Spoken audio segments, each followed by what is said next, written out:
There are stretches of Arizona highway where your GPS stops working, where the mile markers repeat themselves, and where drivers call for help, describing things that shouldn't exist.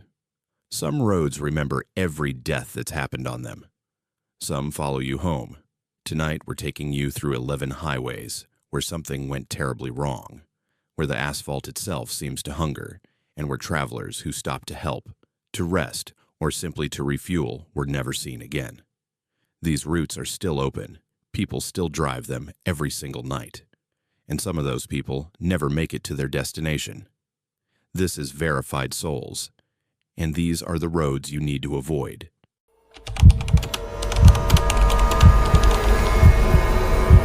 You're driving north on I-10 between Tucson and Phoenix at 2 in the morning, and you've made this drive 100 times before.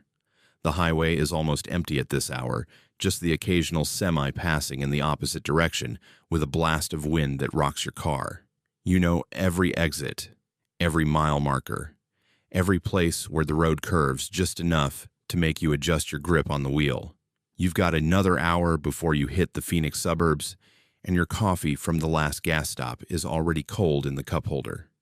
Your eyes feel heavy, and you're thinking about pulling over at the next rest area when you see the sign.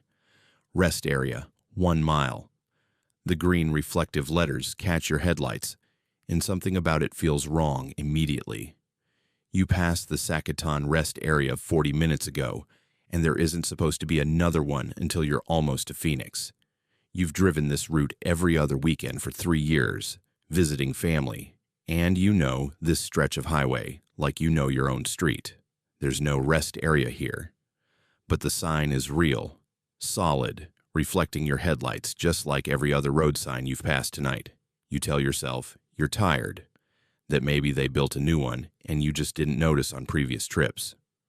Road construction happens all the time in Arizona. The exit ramp appears exactly where the sign promised, a smooth curve of fresh asphalt peeling away from the highway.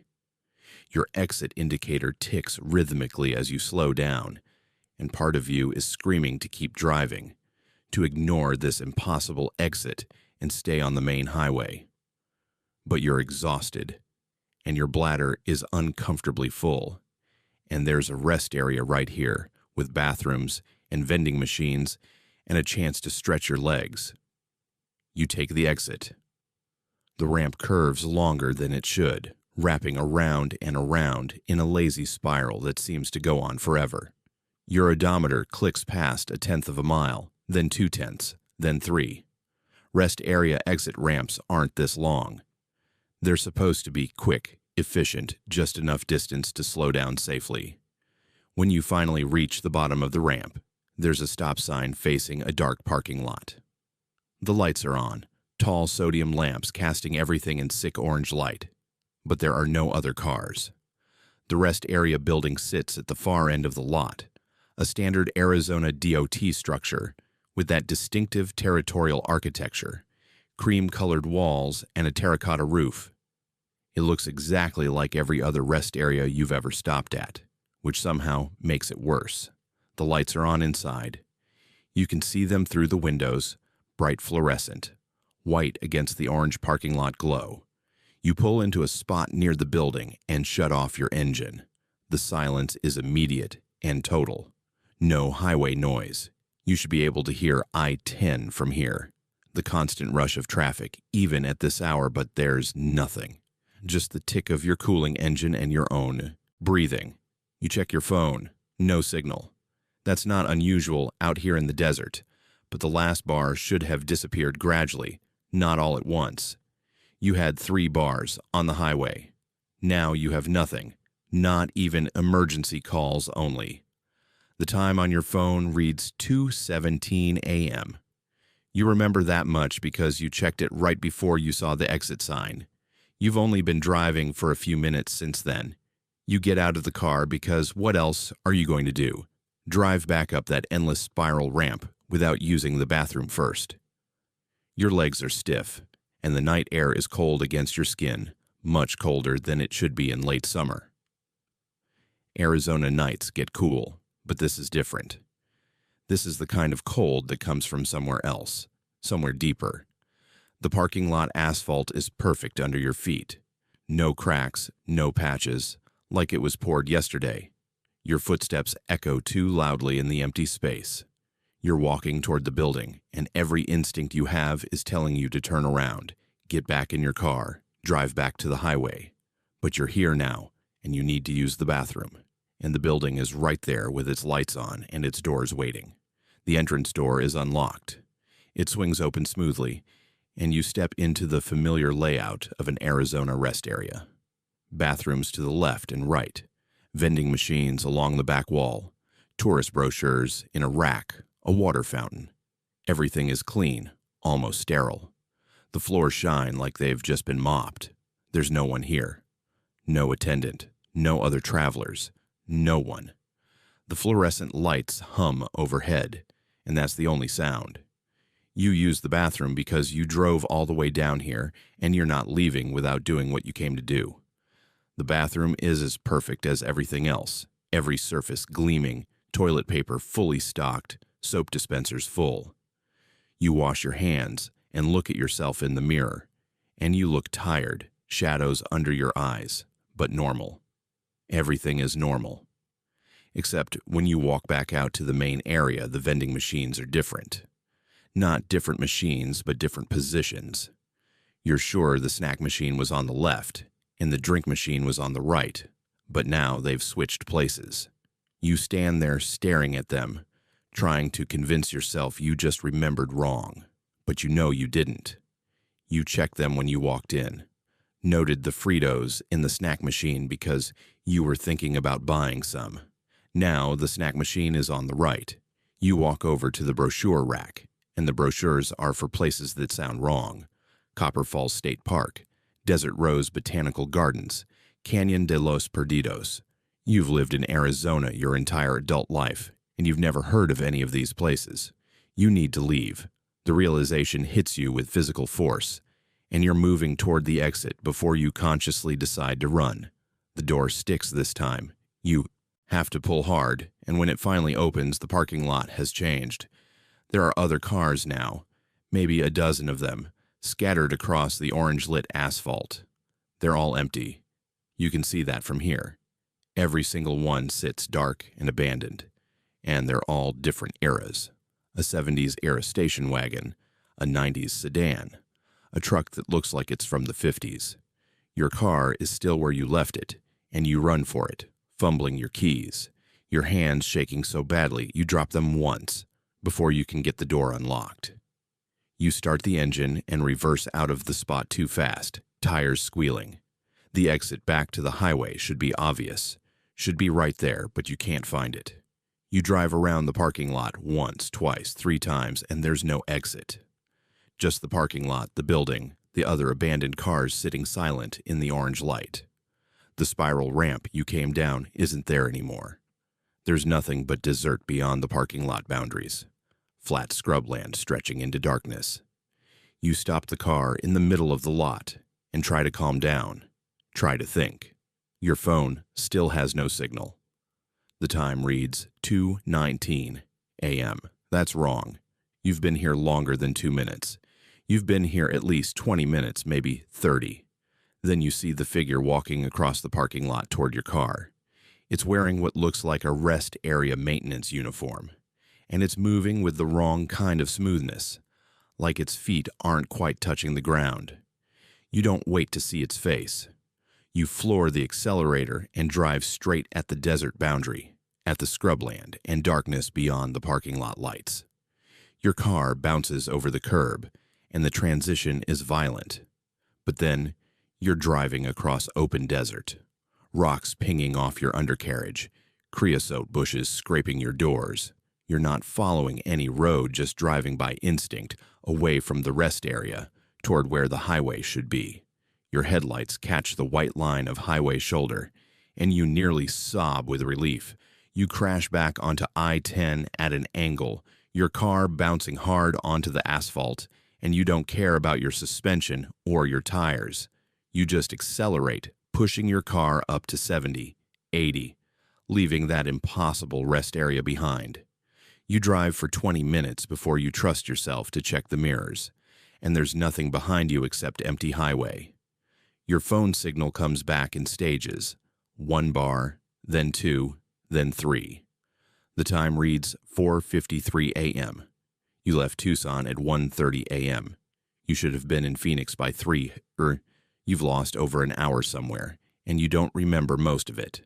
When you reach Phoenix, you pull into the first gas station you find and check yourself in the bathroom mirror under harsh LED lights. That's when you see the marks on your forearms, perfect circles of bruising arranged in patterns that look almost deliberate, almost like fingerprints. They don't hurt. You didn't feel anything happen. But they're there, dark purple against your skin, and you know they weren't there when you left Tucson. You try to find the rest area on your phone's map, searching for anything around mile marker 147. There's nothing. The official ADOT website lists every rest area on I-10, and there's a gap between Sacaton and Burnt Well, exactly where you found that exit. You know what you saw. You know where you went. But according to every map, every official source, that rest area doesn't exist. You make it to your family's house just after sunrise, and when they ask why you're so late, you tell them you stopped to rest and lost track of time. You don't mention the exit, the parking lot, the figure in the maintenance uniform, or the missing hours. You don't mention the bruises on your arms, which you keep covered with long sleeves, even though it's already getting hot. You make the drive back to Tucson 3 days later, and when you pass mile marker 147, you keep your eyes locked straight ahead. You don't look for exit signs. You don't let yourself glance at the shoulder. You drive past at exactly 75 miles per hour, and you don't stop until you're safely home.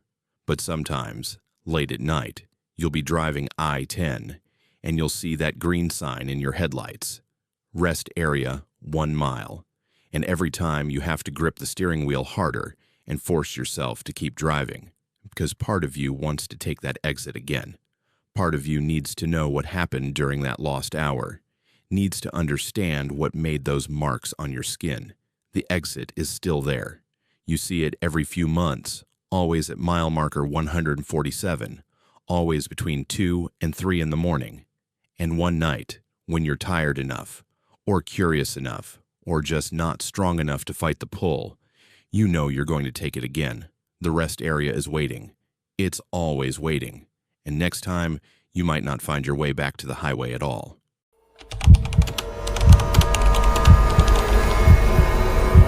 You're not supposed to be on Highway 191 this late, but the detour sign on the interstate gave you no choice. Rock slide ahead. Take alternate route. So here you are, climbing through the Coronado National Forest at 11 at night, your headlights cutting through absolute darkness as the road twists up the mountain in endless hairpin turns. You've counted 63 curves so far, and you've only been driving for 20 minutes. The GPS on your phone gave up half an hour ago, just stopped tracking your position and showed a gray screen with a loading symbol that never stops spinning. You're alone up here. You haven't seen another car since you left the interstate. The road is barely 2 lanes wide, carved into the mountainside with a rock wall on your right and a sheer drop on your left that disappears into nothing. No guardrails, no shoulder, just white line, and then air, and then whatever's at the bottom of this canyon that you can't see. You're doing 20 miles an hour around these curves because anything faster would send you over the edge, and your hands are cramping from gripping the steering wheel so hard. Every now and then, your headlights catch something in the trees, reflected eyes of deer or elk, but they're always gone before you can really see what's watching you.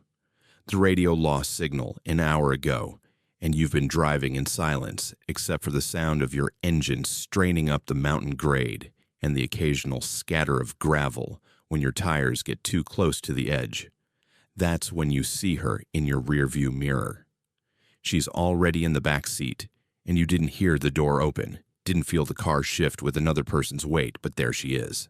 A woman in a hospital gown, pale blue with darker stains that might be blood, sitting directly behind you with her hands folded in her lap. Your heart stops. Your foot hits the brake instinctively, and the car skids slightly on the mountain road before you remember where you are and ease off. You look at the mirror again, and she's still there, watching you with eyes that are too wide, too dark, reflecting the dashboard lights like an animal's eyes in the forest. You can't speak.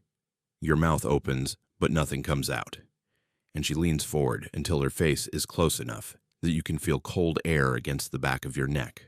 Her breath smells like antiseptic and something else, something rotten underneath the chemical smell.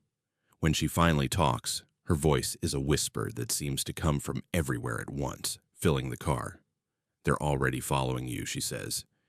"You picked them up 30 miles back, and they're getting closer. You need to drive faster. You need to get off this mountain before they catch up."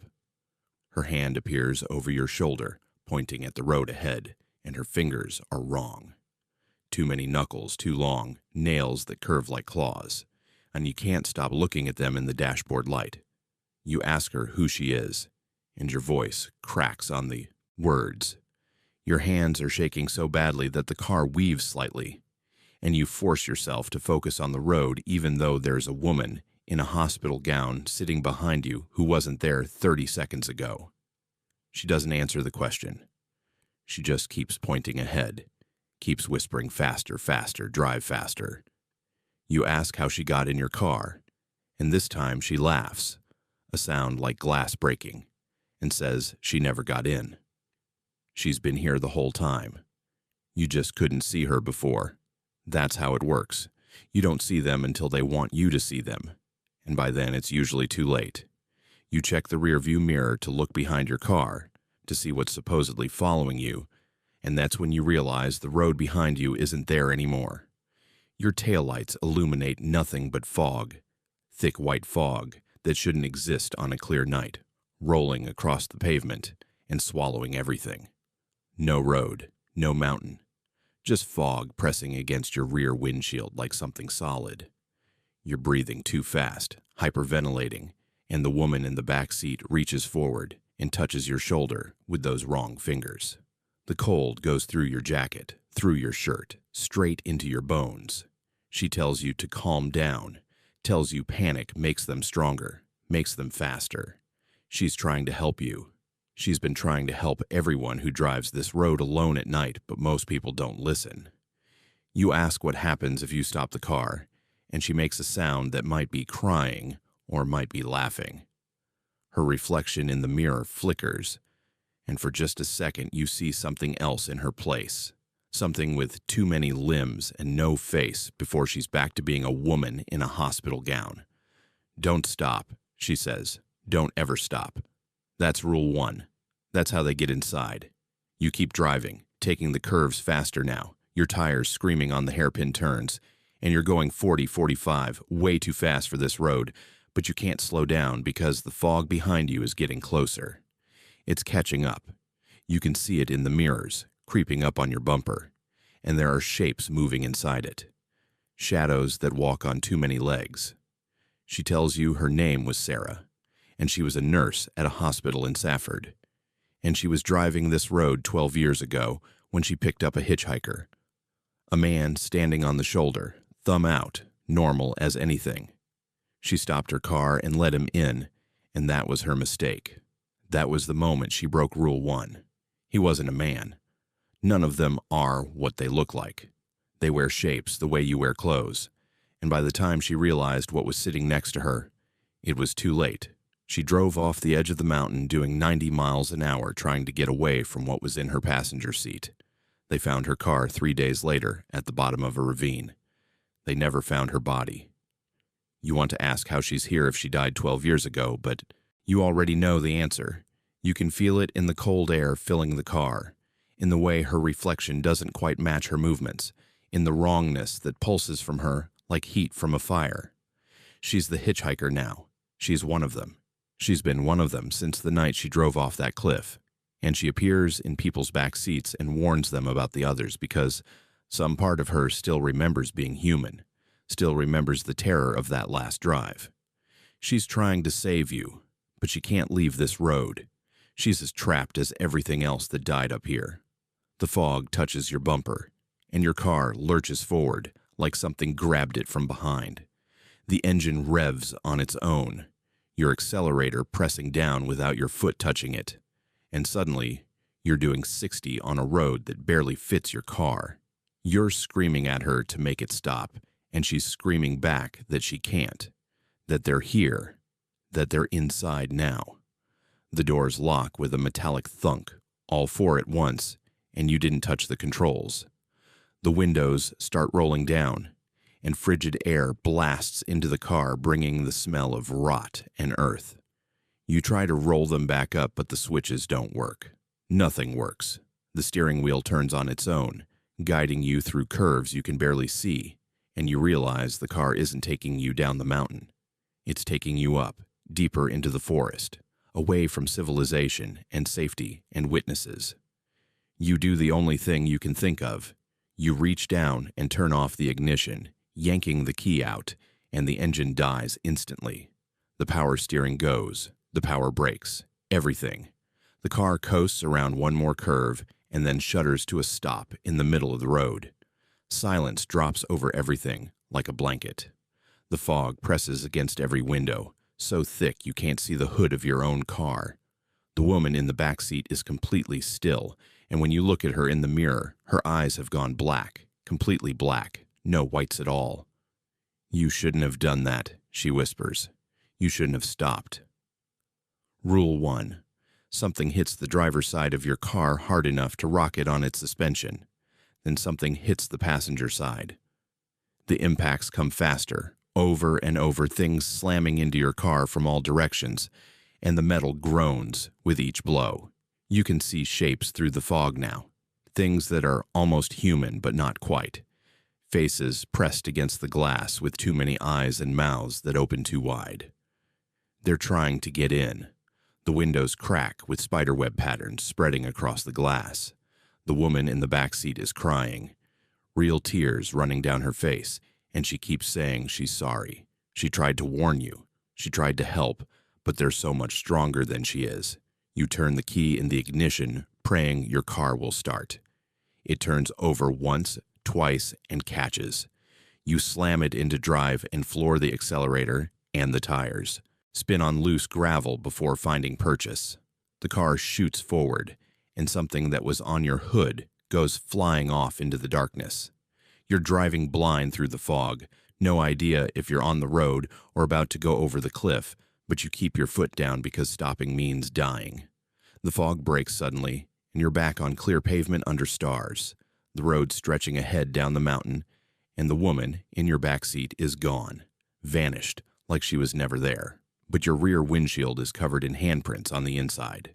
Dozens of them, maybe hundreds, layers of prints pressed against the glass from inside your locked car. They're small and large, human-shaped and not, and they're all pointing forward like they were trying to reach you. You drive until you hit the highway, and then you keep driving until you reach a truck stop with so many lights that nothing could hide in the shadows. You park under the brightest lights you can find, and you sit in your car for an hour before you trust yourself to get out. When you do, you check your back seat. Empty.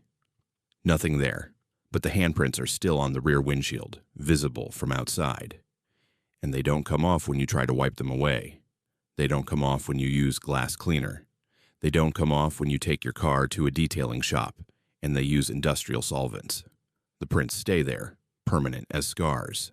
A reminder of the night you picked up the hitchhiker who was already in your car. You never drive Highway 191 at night again. You take the long way around, adding 2 hours to your trip because that's better than the alternative. But sometimes you'll be driving any highway, any road, when it's dark and you're alone, and you'll glance in your rearview mirror and see her sitting in your back seat. The woman in the hospital gown. She never says anything anymore. She just sits there, watching, waiting, and you know that one night, maybe next week, or next year, or 10 years from now, you'll be driving alone and tired, and you'll see someone standing on the shoulder of a dark road with their thumb out. And part of you, the part that doesn't remember the fog and the things with too many eyes, will think about stopping. That's what she's waiting for. That's what they're all waiting for. The moment you forget Rule 1, the moment you stop the car.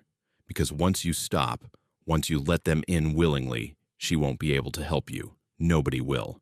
You'll just become another shape in the fog, another warning that drivers can't hear. Another story about people who took Highway 191 at night and never made it to the other side. This is Verified Souls.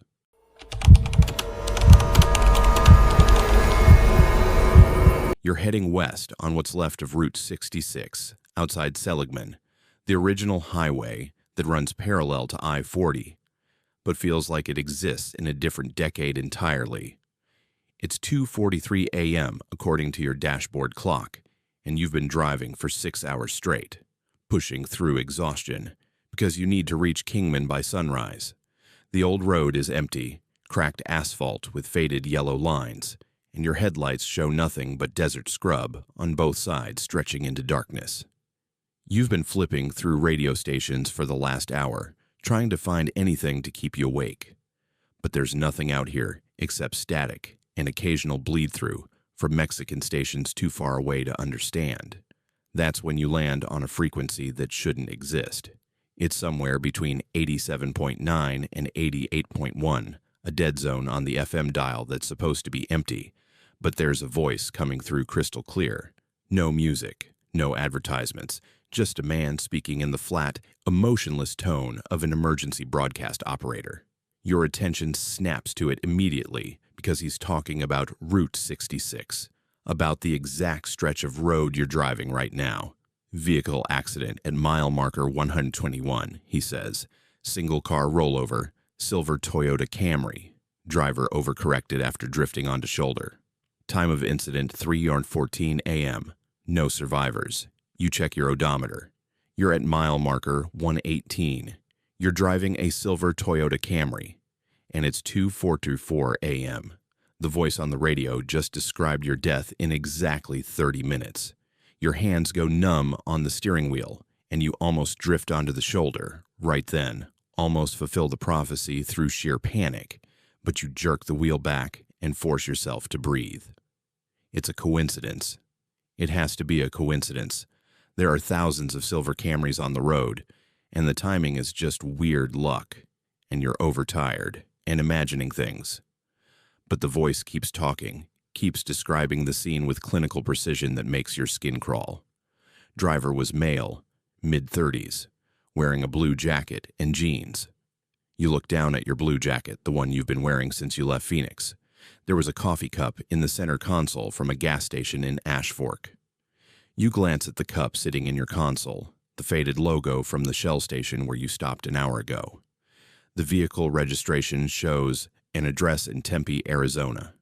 Your registration is in the glove box with your Tempe address printed right on it. The voice pauses, and you hear papers rustling, and then it continues. Investigators found the driver's phone on the passenger seat, unlocked, showing the time as 3:14 a.m. One missed call from a contact labeled Mom. Your phone is on the passenger seat. Your mom called you 2 hours ago, and you didn't answer because you were driving, and her missed call notification is still showing on your lock screen. Everything the voice is describing is you, your car, your life, except it's talking about it like it already happened. Like you're already dead on the side of Route 66, and they're just documenting the details. You grab your phone and try to call someone, anyone, but there's no signal. The screen shows full bars, but when you try to dial, it just spins and fails. The radio keeps broadcasting, moving on to weather conditions at the time of the accident, wind speed and temperature and visibility, all the data points that will go into the report about how you died. You make a decision. You're getting off this road, right now. You don't care if it adds hours to your trip. You're taking the next exit back to I-40 where there are other cars and light and people, where you won't be alone on this cursed stretch of abandoned highway. But when you look for exit signs, there aren't any. Route 66 out here doesn't have exits like a real highway.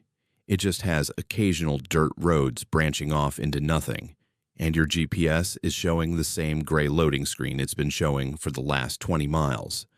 You're trapped on this road until it intersects with something else, And according to your map, that's not for another 15 miles. 15 miles that will take you past mile marker 121, past the exact spot where the radio says you're going to die. You speed up. If you can get past mile marker 121 before 3:14 a.m., maybe you can break whatever this is. Maybe the prediction only works if you're in the right place at the right time. You push the Camry up to 80, way too fast for this old road with its potholes and cracks. But you don't care. Your headlights bounce crazily as you hit uneven pavement, and the radio voice continues its calm recitation of your death. Toxicology report negative for alcohol and drugs. Driver appeared to have been awake for approximately 18 hours based on witness statements from the last gas station. Fatigue was likely a contributing factor. Mile marker 119 flashes past. The radio changes tone and a different voice comes on. Female this time, younger, with the same flat affect. If you're hearing this broadcast, you have approximately 27 minutes to change your fate. Previous attempts to warn drivers have been unsuccessful. The voice lists names, dates, vehicle descriptions. Michael Chen, June 2019, failed to heed warning. Rebecca Martinez, August 2021, attempted to speed past the incident location but crashed at mile marker 120. David Thompson, March 2023, pulled over to call for help and was struck by an unidentified vehicle while standing on the shoulder. They all died. They all heard their deaths described on this frequency, and they all died anyway, and now their names are part of the broadcast archive that warns the next victim. You slam on the brakes. The car shudders to a stop in the middle of the road, and you sit there, shaking, trying to think. If speeding past kills you and stopping kills you and getting off the road kills you, what are you supposed to do? The radio answers, like it heard, your thoughts. The only variable that has not been tested is reversing course. Returning to the point of origin before the incident time may break the causal loop, but you must decide now. At current speed, you will reach mile marker 121 in 17 minutes. You have 15 minutes to make the decision and execute the reversal. You throw the car into reverse and start backing up, watching the mile markers count down. 119, 118, 117. The radio crackles and the voices overlap now. Multiple broadcasts playing at once, describing different accidents, different deaths, different drivers who tried to outrun their fate on this road. A semi-truck at mile marker 115. A motorcycle at marker 123. A family in a minivan at marker 119. They're all talking at once, and underneath their voices you hear something else, screaming, static, the crunch of metal and glass, the sound of someone dying alone in the dark. Your backup lights illuminate something standing on the road behind you. You see it in the rear-view camera display, a figure in the middle of the lane, and you hit the brakes just before you collide with it. When you look up at the rear-view mirror, there's nothing there. The road behind you is empty. But the figure is still showing on the camera display, closer now, walking toward your car. It's wearing clothes from a different era, old-fashioned in a way you can't quite place, and its movements are wrong, too smooth. Like watching video that's been slightly sped up. You look back over your shoulder through the rear windshield, and there's still nothing there. The figure only exists on the screen. The radio voices stop talking. Complete silence fills the car, except for your breathing and the idle of your engine. Then a new voice comes through, and this one isn't flat or emotionless. This one sounds terrified. This one sounds like you. Please, it says, someone please help me. I'm at mile marker 121 and my car rolled and I can't get out and something's coming.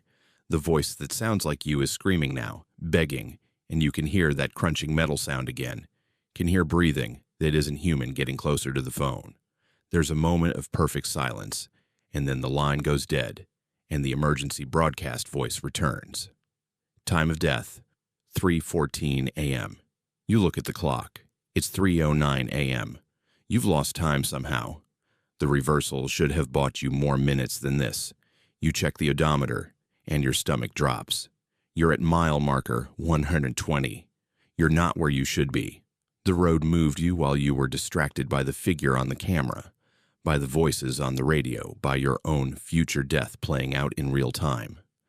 The radio starts describing the scene again, but this time it's different. Driver attempted to reverse course after hearing broadcast. Vehicle was found at mile marker 120, not 121 as originally predicted. The pattern is adapting. The road is learning.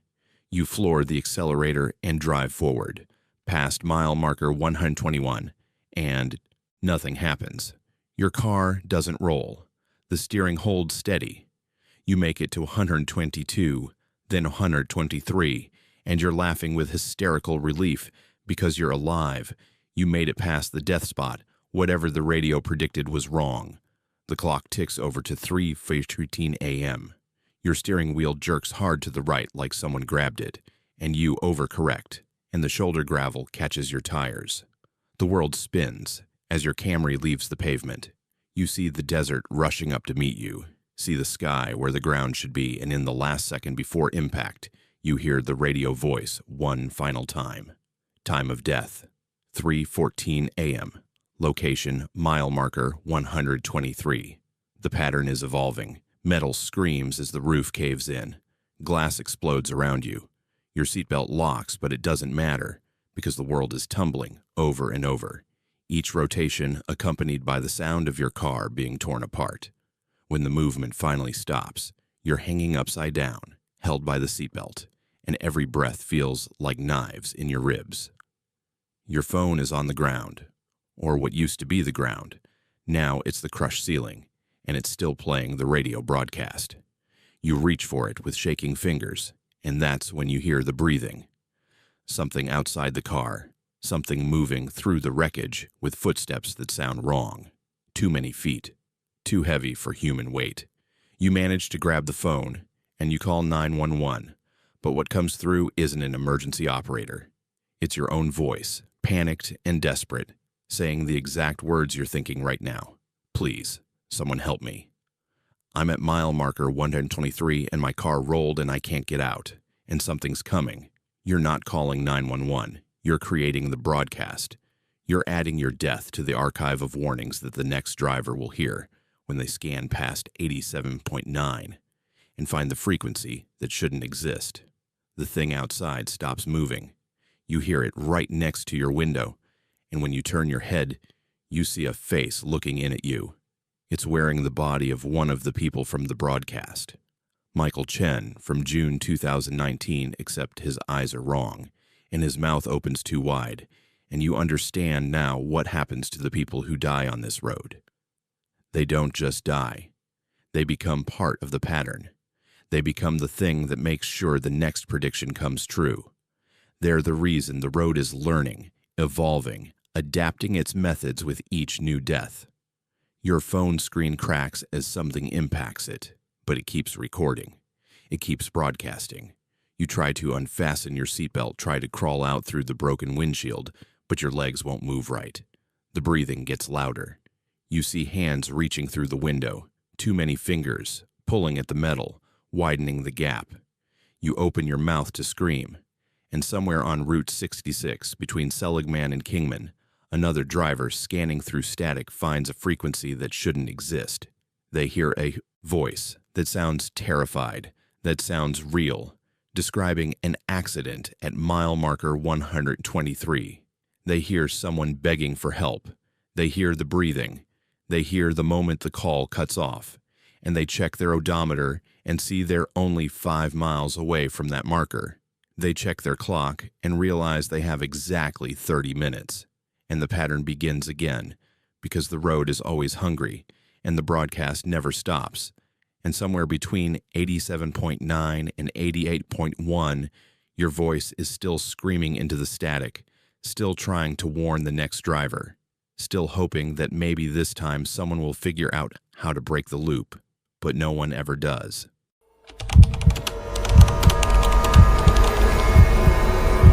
She's been driving northbound on I-17 for what feels like hours, though her dashboard clock insists it's only been 45 minutes since she left Black Canyon City. The elevation climb from Phoenix to Flagstaff always makes the trip feel longer, the way the air gets thinner, and the pines start appearing where there used to be only desert scrub. She's made this drive dozens of times for work, corporate training sessions in Flagstaff that happen twice a month, and she knows the route well enough that she doesn't need to check her GPS anymore. She knows the Sunset Point rest area should be coming up soon, the distinctive rock formations that mark the transition into higher elevation country, the way the highway curves through canyons carved by time and water. That's when she passes the overturned semi. It's on the southbound side, across the median, a big rig lying on its side with the trailer torn open and cargo spilled across 2 lanes. There are no emergency vehicles yet, no flares, no other cars stopped to help, just the truck lying there like a dead animal, and she catches a glimpse of it in her peripheral vision as she drives past at 70 miles per hour. She should call 911, report the accident, but her phone is in her purse in the back seat and she's already past it. She'll call from the rest area, she decides, 2 more miles, and she'll pull over and make the call. Someone else has probably already reported it anyway. The mile markers count up. 248, 249, 250. She's watching for the rest area sign now, the green reflective marker that should appear any moment. Her coffee from this morning is long gone, and she needs to use the bathroom, needs to stretch her legs before the final push into Flagstaff. The rock formations that mark Sunset Point are distinctive, impossible to miss, and she's looking for them when she passes the overturned semi again. Same truck, same position, lying on its side across the southbound lanes with cargo scattered. She hits her brakes instinctively, confused, because she already passed this accident. She's sure she did. But here it is again, and her odometer says she's traveled 3 miles since the last time she saw it. She tells herself it must be a different truck, a second accident in the same area, but even as she thinks it, she knows that's wrong. It's the same truck. She can see the company logo on the side, a red phoenix with spread wings, and there's a specific tear in the trailer canvas that she remembers from before. Her hands tighten on the steering wheel, and she keeps driving faster now, pushing 75, 80. The mile markers continue counting up, 251, 252, 253. But the landscape doesn't change. She's still in the same stretch of highway, still seeing the same rock formations, still waiting for Sunset Point to appear. When she passes the overturned semi for the 3rd time, she pulls over onto the shoulder and puts the car in park with shaking hands. This isn't possible. She's traveled 9 miles according to her odometer, but she's clearly going in a circle, passing the same landmark over and over. Except I-17 doesn't have circles. It's a straight shot north from Phoenix to Flagstaff, one continuous highway with no loops, no roundabouts, nothing that could explain what's happening. She grabs her phone from the back seat and tries to pull up the map, but the GPS shows her position as a gray dot on a gray screen with no roads visible. No signal indicator, no satellite connection, just gray nothing. She gets out of the car because sitting still feels worse than moving, and the moment her feet hit the pavement, she realizes how quiet it is. There's no wind, no bird sounds, no distant traffic noise from the southbound lanes. Just silence so complete it makes her ears ring. The overturned semi is 50 yards behind her across the median, and from this angle she can see into the cab. Empty. No driver. No blood. No indication that anyone was ever inside when it crashed. The cargo spilled across the road consists of wooden crates, all identical, all marked with shipping labels that she can't quite read from this distance. She gets back in her car and continues driving north because going back feels wrong, feels like giving up. The mile markers keep counting. 244, 245, 256. She's done this stretch dozens of times, and she knows there should be a scenic overlook somewhere around mile 255, a pullout where tourists stop to take pictures of the valley below. But there's no overlook. Just highway and rock walls, and the same pine trees repeating in the same patterns. She passes the semi again, 4th time. The red Phoenix logo, the tear in the canvas, the empty cab. She doesn't slow down this time. She pushes her car to 90 miles per hour, watching the speedometer climb, watching the mile markers flash past faster and faster. 257, 258, 259. The semi appears ahead of her. She's gaining on it, coming up behind it from the north instead of passing it going north. And that's when she understands that she's not going in a circle. The road is folding back on itself, creating an impossible loop that her mind can't properly visualize. She's driving north and ending up south of where she started, over and over, trapped in a single mile of highway that repeats infinitely. The physics of it make her head hurt, make her vision swim, and she has to pull over again before she loses control of the car. This time, when she gets out, she walks across the median to the overturned semi. The cargo crates are close enough to read now, and the shipping labels all say the same thing. Personal effects. No destination address. No origin. Just those two words repeated on every crate. She pulls open one of the crates that split during the crash, and inside she finds car keys. Hundreds of them, thousands of them, all attached to keychains with photos and trinkets and identification tags. She recognizes some of the keychains. A rubber keychain shaped like a cactus that she bought at a gift shop in Phoenix. A photo tag showing a golden retriever that looks exactly like her sister's dog. A parking garage pass for the corporate office where she works in Flagstaff. Her own keys are in her pocket, attached to the same cactus keychain, but when she pulls them out to compare, the keychain is different. Wrong color, wrong texture. Like someone made a copy that's almost perfect but not quite. She drops the keys and backs away from the crate, and that's when she sees the other cars. They're pulled over on the shoulder further up the road, at least a dozen of them, all empty. All with their doors standing open like the drivers got out and never came back. She walks to the nearest one, a silver sedan, and looks inside. The driver's phone is on the passenger seat showing a GPS screen that's all gray. There's a coffee cup in the holder from a shop in Phoenix. The registration in the glove box shows a Flagstaff address. She runs back to her own car and locks the doors, and she sits there trying to control her breathing, trying to think rationally about what's happening. The road is looping. Other people have been caught in the loop before her. They abandoned their cars and went somewhere. But where? There's nowhere to go. Just highway and rock walls and pine trees and the crashed semi that keeps repeating. She starts her engine and drives again because sitting still means accepting that she's trapped, and she's not ready to accept that yet. The mile markers count up.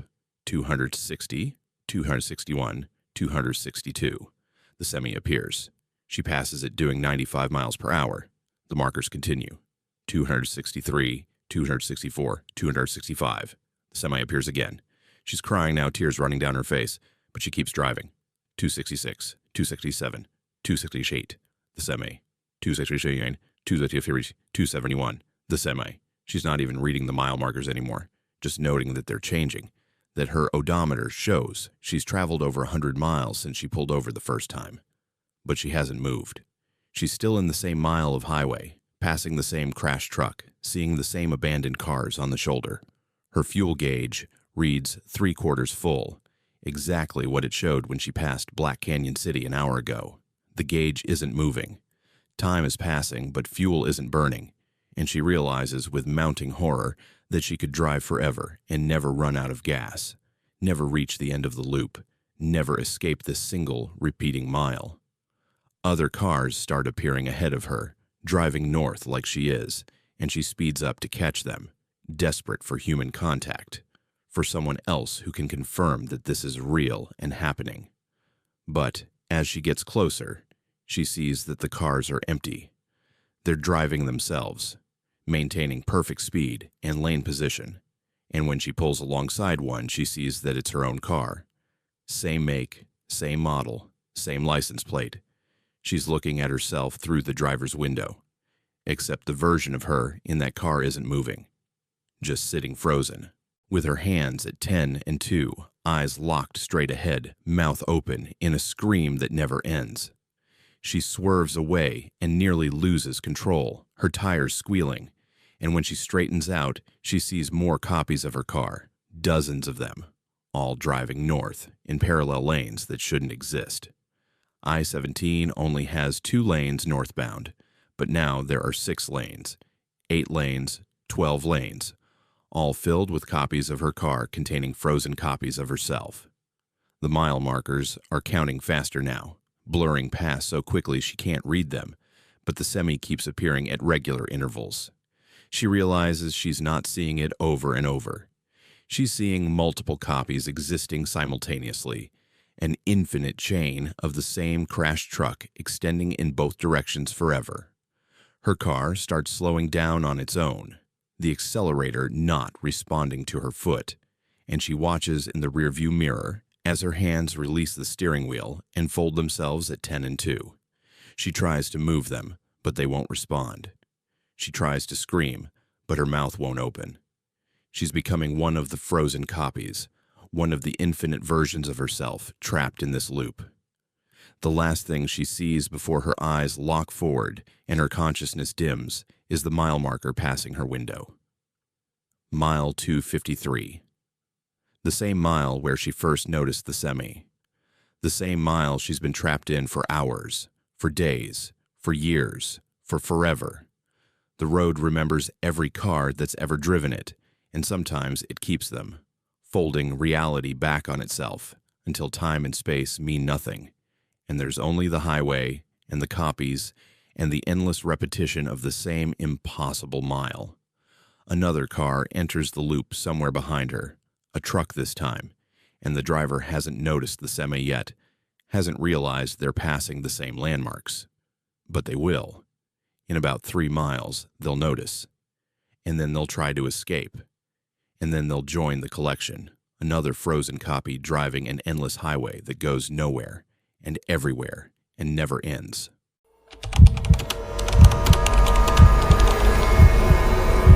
You left Wickenburg heading north on Highway 93 just after midnight, and you've been alone on the stretch of 2-lane highway for the last 20 minutes.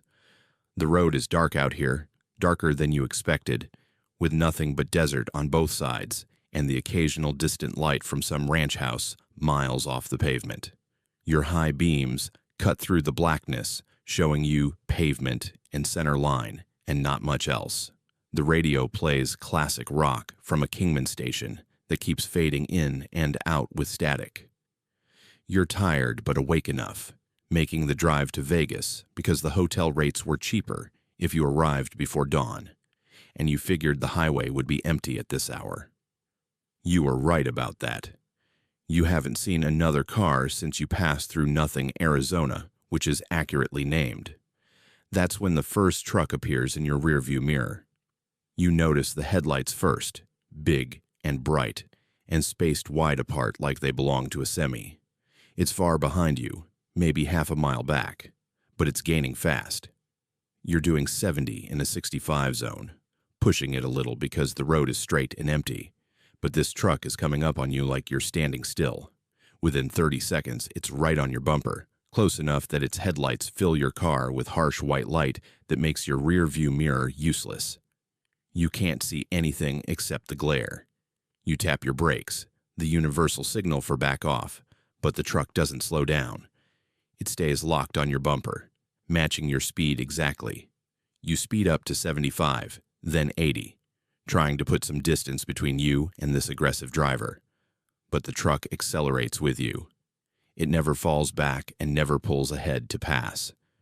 Just stays right there, so close you can hear the rumble of its diesel engine over your own motor, so close that if you touched your brakes you'd cause a collision. There's something wrong about the way it's following you. Truckers don't drive like this. They're professionals, careful about following distances and safety margins. But this one is riding your bumper, like it's trying to push you faster, trying to force you off the road or into oncoming traffic. You look for a way to let it pass, but the road here doesn't have a shoulder wide enough to pull over safely. Just white line, and then gravel, and then darkness. You consider slowing down dramatically, forcing it to go around you, but something stops you. Some instinct that says slowing down would be worse. So you keep your speed up and try to see the truck in your mirrors. Try to make out any details that might help you identify it later when you file a complaint. But your mirrors only show headlights. No cab visible behind the glare. No company logo. No license plate. Just lights and the dark outline of a massive trailer behind them. That's when the second truck appears. This one comes up on your passenger side, pulling even with you in the northbound lane. Even though there's no passing zone here, even though the yellow center line is solid. You glance over and see another 18-wheeler pacing you, matching your speed exactly, its trailer just inches from your passenger doors. You can't see the cab. The windows are dark, completely black, and you can't tell if anyone's driving or if the cab is empty. The trailer is blank. No company name, no DOT numbers, nothing but dirty white panels that reflect your headlights. You try to speed up to pull ahead of this second truck, but it accelerates with you, and the one behind you stays locked on your bumper. A third truck appears on your left in the southbound lane, driving north into oncoming traffic. Except there is no oncoming traffic. Just this truck, headlights blazing, matching your speed on the wrong side of the highway. You're boxed in now, one behind, one to your right, one to your left.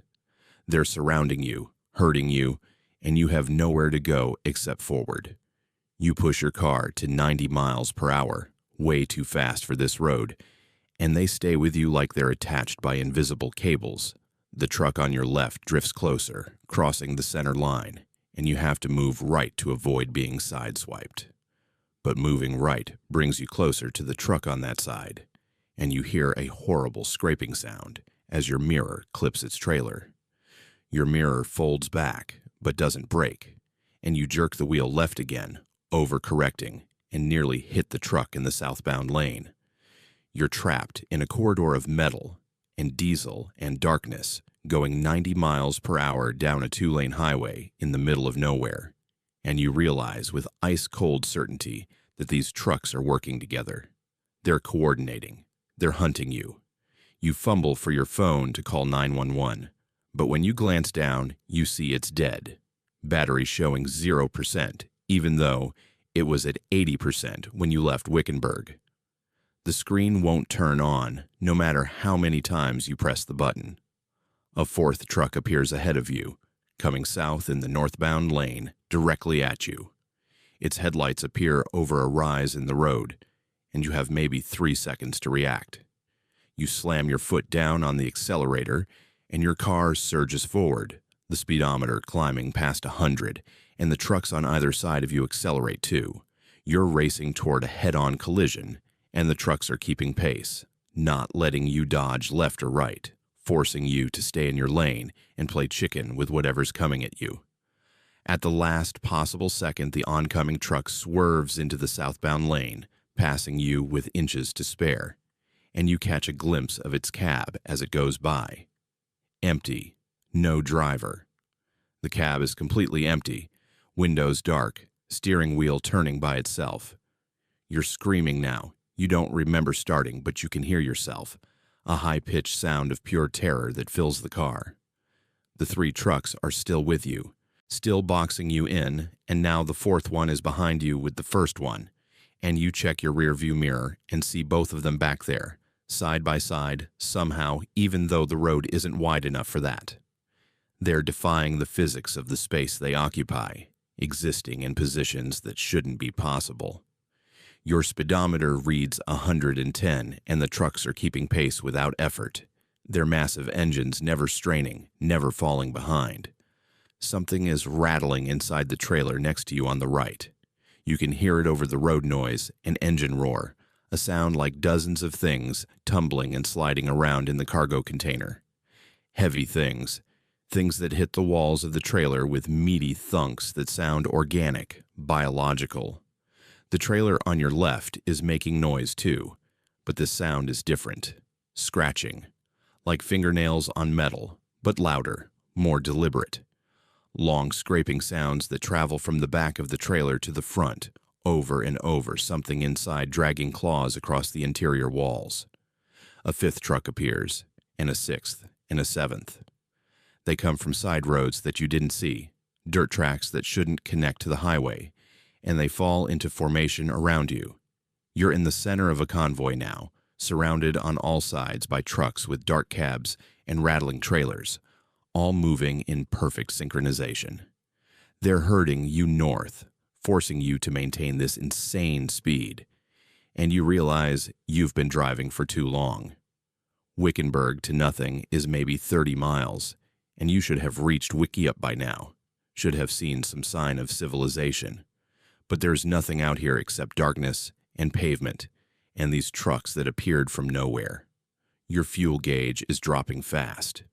You watched it go from half full to a quarter tank in the span of 2 minutes, the needle falling steadily even though that's impossible. At this rate, you'll run out of gas in another few miles, and then what? The trucks will stop when you stop, and you'll be surrounded by them in the dark, alone with whatever's rattling inside those trailers, whatever's scratching to get out. You can see shapes moving behind the trailer walls now, visible through the gaps at the bottom where the doors don't quite seal.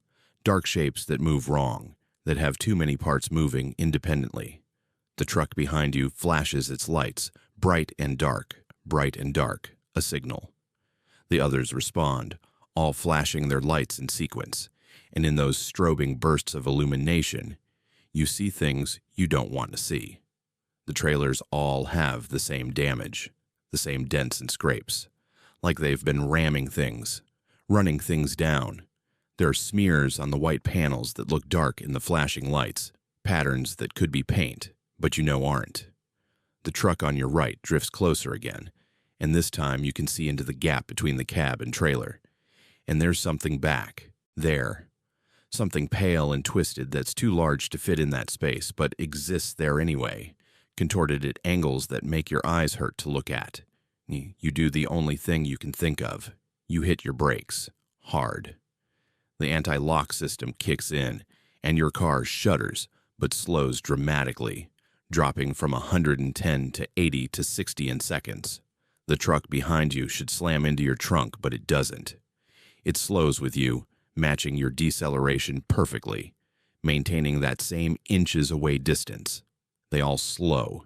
The convoy decelerates as a unit, and when you bring your car to a complete stop in the middle of the highway, they stop too. Engines idling in perfect synchronization, surrounding you in a circle that shouldn't be possible on a 2-lane road. For a long moment, nothing happens. You sit there with your hands locked on the steering wheel, not breathing, staring straight ahead at the truck blocking the road in front of you. Its trailer doors are opening. Slowly, with the screech of metal on metal, the doors swing wide, and you can see into the dark interior. It's full. Completely full, but not with cargo. With people. Or things that used to be people. They're standing pressed together, swaying slightly, and their eyes catch your headlights and reflect green like animals. They're all looking at you. Hundreds of them packed into that trailer, and they're all looking directly at you through your windshield. The doors on the other trailers start opening. All around you, metal screeching, chains rattling, and those things inside beginning to move. You close your eyes, because looking at them is making something in your brain break, making your thoughts turn sideways and wrong. You can hear them now, climbing down from the trailers. Footsteps on pavement, but too many feet per person, clicking and scraping, and wet sounds like meat dragging on asphalt. They're surrounding your car. You can feel them pressing against it, rocking it gently on its suspension, and there's tapping on the windows. Fingernails, or maybe claws, testing the glass, trying to find a way in. Your engine is still running. You put the car in drive and floor it, and your tires spin on loose gravel that wasn't there before, but you get traction and launch forward. You aim for the gap between two trailers, a space that looks barely wide enough, and you make it through with your side mirrors scraping both trucks. Things are grabbing at your car. You can hear them slapping against the trunk and roof, but you're accelerating and they're falling away. The trucks don't follow. They stay there in their circle, doors open, and in your rearview mirror, you see all those pale figures standing on the highway, watching you disappear into the darkness. You drive until the sky starts turning gray with approaching dawn, until you see the lights of Kingman ahead, until you're back in civilization with other cars on the road and buildings with lights on and the mundane safety of a truck stop where you pull in and park under the brightest lights you can find. Your hands are shaking so badly you can barely turn off the engine. Your fuel gauge reads empty, completely empty, and you don't understand how you made it this far. The clock on your dashboard says it's 5:47 a.m. You left Wickenburg at midnight. The drive should have taken 2 hours maximum. You've lost over 3 hours somewhere on that highway. When the sun is fully up, you get out and inspect your car. The paint on both sides is scratched. Long gouges that run from the front wheel wells to the rear bumper. Your side mirrors are cracked but functional. And there are handprints on your trunk. Dozens of them. All different sizes. Pressed into the metal like the steel was soft, leaving permanent impressions that no body shop will ever be able to explain. You don't continue to Vegas. You turn around and take I-40 the long way, adding 4 hours to your trip because you're never driving Highway 93 at night again. But sometimes you'll be on any highway, day or night, and a semi will pull up beside you, and you'll glance over at the cab, and the windows will be just a little too dark, and you'll speed up without knowing why. Because somewhere deep in your nervous system, in the part of your brain that remembers being prey, you remember the convoy. You remember the trucks that hunt alone drivers on empty highways. And you remember that they're still out there, still circling in the dark, waiting for the next person who thinks they're safe, just because they're surrounded by metal and glass and civilization's thin veneer of rules. The trucks don't follow rules. The trucks follow you.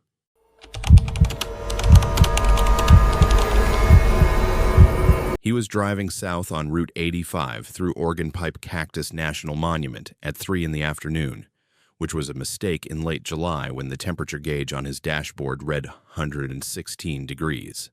The air conditioning in his truck was fighting a losing battle against the desert heat, and even with it on full blast, he could feel sweat running down his back. The landscape outside was brutally beautiful. Nothing but saguaro and organ pipe cacti standing like silent witnesses in the shimmering heat, and the two-lane highway stretched straight ahead into wavering mirages that looked like water, but never were. He hadn't seen another car in 40 minutes. The monument was too hot for tourists this time of year, too dangerous for anyone with sense to be driving through in the peak afternoon heat. That's when he saw the child, a small figure walking on the shoulder of the road, heading in the same direction he was driving. As he got closer, he could make out more details. A boy, maybe 7 or 8 years old, wearing shorts and a t-shirt, no hat, no backpack, no water bottle visible. Just walking along the side of Route 85 in a 116-degree heat like it was a mild spring day. The driver's first thought was heat stroke. His second thought was, where are the parents? His third thought was that he needed to stop and help before this kid died out here. He pulled over about 20 yards ahead of the child and put his hazard lights on. The heat hit him like a physical blow when he opened the door, a wall of furnace air that made his lungs hurt. He could feel the sun burning through his shirt immediately, could feel the pavement radiating stored heat through his shoes. He grabbed a bottle of water from his cooler and walked back toward the child, squinting against the glare. The boy was still walking, hadn't reacted to the truck stopping, hadn't looked up or changed pace. Just kept walking with a steady mechanical rhythm that seemed wrong for a kid who should be exhausted and dehydrated. The driver called out, asking if the boy was okay, asking where his parents were. But the child didn't respond. Didn't even turn his head. Just kept walking, and the driver had to jog a few steps to catch up. When he got close enough to reach out and touch the boy's shoulder, the child finally reacted. He stopped walking and turned, but not all the way around. Just his head turned, rotating further than a neck should rotate, and the driver caught a glimpse of his face. Too smooth, too blank, like a mannequin's face with features painted on rather than grown. The child pointed away from the highway, out into the desert toward a cluster of organ pipe cacti maybe 100 yards away, and then he started walking in that direction. The driver stood there confused, watching the boy walk into the open desert in triple-digit heat, and every instinct told him to get back in his truck and drive away. But he couldn't. There was a child walking into the desert, and if he left and something happened, if this kid died out there because he didn't help, he'd never forgive himself. He called out again, saying he had water, saying his truck had air conditioning, saying they needed to get out of the heat. The child didn't respond, just kept walking, maintaining that same steady pace, and the driver realized he had no choice but to follow. He trudged after the boy, the sand and gravel crunching under his shoes, already feeling the sun burning the back of his neck. He should have grabbed his hat from the truck, should have grabbed more water, should have done a lot of things differently. But the child was getting further away, moving faster than seemed possible for someone so small, and the driver pushed himself to catch up. The organ pipe cacti the boy had pointed at didn't seem to be getting any closer. They stayed the same distance away, no matter how far he walked, and when he turned to look back at his truck, he was shocked to see how far he'd come. The highway looked like a thin ribbon in the distance, his truck a small dark shape wavering in the heat distortion. That was wrong. He'd only been walking for a minute or two. He couldn't have covered that much distance. The child stopped ahead of him, standing in the shadow of a saguaro that was at least 30 feet tall. The driver caught up, breathing hard, his water bottle already half empty. He tried to hand it to the boy, but the child didn't take it, just pointed again, this time toward a rocky outcropping further into the desert, and started walking. The driver grabbed his shoulder, trying to stop him, trying to make the boy acknowledge him, and the moment his hand made contact, he felt how wrong it was. The skin under the t-shirt was cold, ice cold, like the boy had been sitting in a freezer instead of walking through the desert in 116-degree heat. The child pulled away with surprising strength and kept walking toward the rocks. This time the driver didn't follow immediately. He stood there, trying to process what he'd felt, trying to make it make sense. Hypothermia in the desert. Impossible. Unless the kid was in shock. Unless his body was shutting down from heat stroke and his temperature regulation was failing. That had to be it. The boy needed help immediately, needed emergency medical attention, and the driver started jogging after him again while fumbling for his phone to call 911. No signal. Of course, no signal. He was in the middle of organ pipe with nothing but desert in every direction, and cell towers were few and far between out here. The child reached the rocky outcropping and disappeared around it. The driver followed, his lungs burning, his head starting to pound from the heat. When he rounded the rocks, he expected to see the boy waiting, but there was nothing. Just more desert, more cacti, and in the distance another landmark the child could have been pointing toward. A dried wash bed cutting through the sand. The driver stopped and called out, his voice cracking, but there was no response, just the profound silence of the desert, broken only by his own ragged breathing and the pounding of blood in his ears. He turned to go back to his truck and realized he couldn't see it anymore. The highway wasn't visible. The rocks he'd just walked around weren't visible. He was surrounded by flat desert in every direction with no landmarks he recognized, and the sun was directly overhead, providing no sense of direction.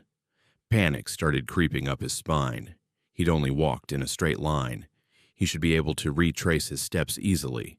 But when he started walking back the way he thought he'd come, the landscape didn't look familiar. The cacti were arranged differently. The spacing was wrong. He walked for 5 minutes, 10 minutes, and nothing looked like what he'd passed on the way out. That's when he saw the footprints, his own boot prints in the sandy soil, creating a clear trail he could follow back. Relief flooded through him, and he followed the prints, walking faster now, eager to get back to his truck and his water and his air conditioning. But the prints were leading him in a direction that felt wrong, turning and weaving between cacti when he was certain he'd walked in a straight line. And the prints themselves were strange.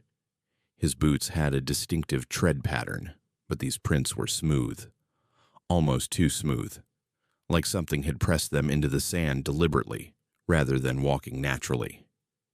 He stopped following the prints and tried to think rationally. The sun was still overhead, barely moved from where it had been. He pulled out his phone, even though he knew there was no signal, hoping the compass app would work. But the screen showed something impossible. The time read 3:14 p.m., the same time it had been when he first saw the child. He'd been walking for at least 20 minutes, maybe 30, but his phone insisted no time had passed. The compass spun wildly, never settling on a direction, the needle rotating in smooth circles like it was broken. That's when he heard the child laughing, a sound that came from everywhere and nowhere, high-pitched and wrong, lasting too long, modulating in ways human vocal cords couldn't produce. He spun around looking for the source and saw the boy standing about 50 yards away facing him for the first time, really facing him. And the driver understood in that moment why the child had kept his face turned away, why he'd only shown that blank mannequin profile, because the front of his face wasn't human. The eyes were too large and set too far apart, reflecting the sunlight with a green luminescence. The mouth opened too wide, unhinging like a snake's jaw. And there were too many teeth. The proportions were all wrong, like something had built a rough approximation of a child based on a description, but had never actually seen one. The thing that wasn't a child pointed again, and this time the driver could see its arm extending, stretching longer than an arm. Should stretch, the joints bending backwards. It pointed at the ground right in front of the driver, and when he looked down he saw them. Bones. Bleached white from sun exposure, half buried in the sand. Human bones. A skull with empty eye sockets staring up at the sky. Ribs scattered like discarded toys. The scattered remains of someone who'd followed the child into the desert and never made it back. The driver looked up, and the thing was closer now, had moved 30 yards in the second he'd looked down. And it was still pointing, still smiling with that too-wide mouth full of too many teeth. He ran. No direction, no plan, just pure animal panic driving him away from the thing that wore the shape of a child. His feet pounded the sand and he crashed through creosote bushes, thorns tearing at his pants. The heat was crushing him, making spots dance in his vision, but he couldn't stop. He could hear it behind him, hear footsteps that were too heavy for a child, hear that awful laughter echoing across the desert. He risked a glance back and saw it following, still maintaining that same steady walking pace, but somehow keeping up with his desperate sprint. The footprints it left in the sand were pressed deep, too deep, like something massive was walking on the surface while wearing a child's form as camouflage. His foot caught on something, and he went down hard, the impact driving the air from his lungs. He rolled onto his back, and the thing was standing over him, blocking out the sun. Up close, he could see it wasn't wearing clothes at all. The t-shirt and shorts were part of it, grown from its skin, textured to look like fabric but seamless, with the body underneath. The eyes reflected his terrified face back at him, and when it leaned down, he could smell it. Not the smell of a living thing, but the smell of sun-baked sand and ancient stone, and something else underneath, something organic that had been dead for a very long time. It reached for him with those cold hands, and he tried to scramble backwards, but his body wouldn't respond. The heat exhaustion had caught up with him. His muscles were cramping, his vision was tunneling. The thing's fingers touched his face, ice cold against his sunburned skin, and it whispered in a voice like sand sliding down a dune. Come. Others. Many others. Walk with us. He felt himself being pulled to his feet, felt his body starting to move without his conscious control, and he realized with horror that he was walking. Following the thing deeper into the desert, his feet moving in that same mechanical rhythm the child had used. Highway Patrol found his truck 3 days later, pulled over on the shoulder of Route 85, with the driver's door standing open and the engine still running, the gas tank completely empty. They found his footprints leading away from the road into the open desert, and they followed them for about 200 yards before the prints disappeared. Just ended in the middle of nowhere, with no indication of where he'd gone. The search lasted a week, helicopters and volunteers and tracking dogs, but they never found any trace of him. The official report said he'd succumbed to heat exposure and wandered off in a state of delirium, and that the desert had claimed another victim who didn't respect the danger of the summer heat.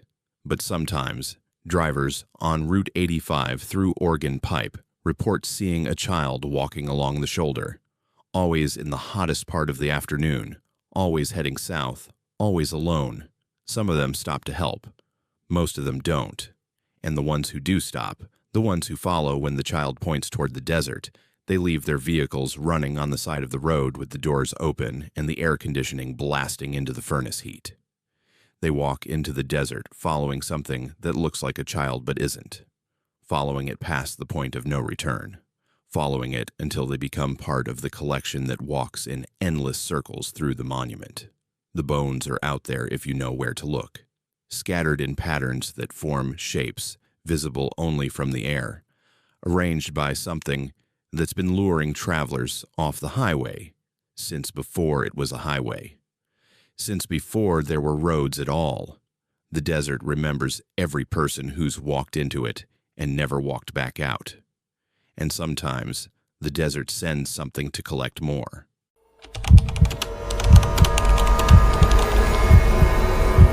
You're heading east on Highway 60 through Superior just after sunset. The sky still holding that deep purple-blue color before it goes completely black. The road curves through rocky terrain here, winding between cliffs and old mining equipment that stands like rusted sculptures against the darkening sky.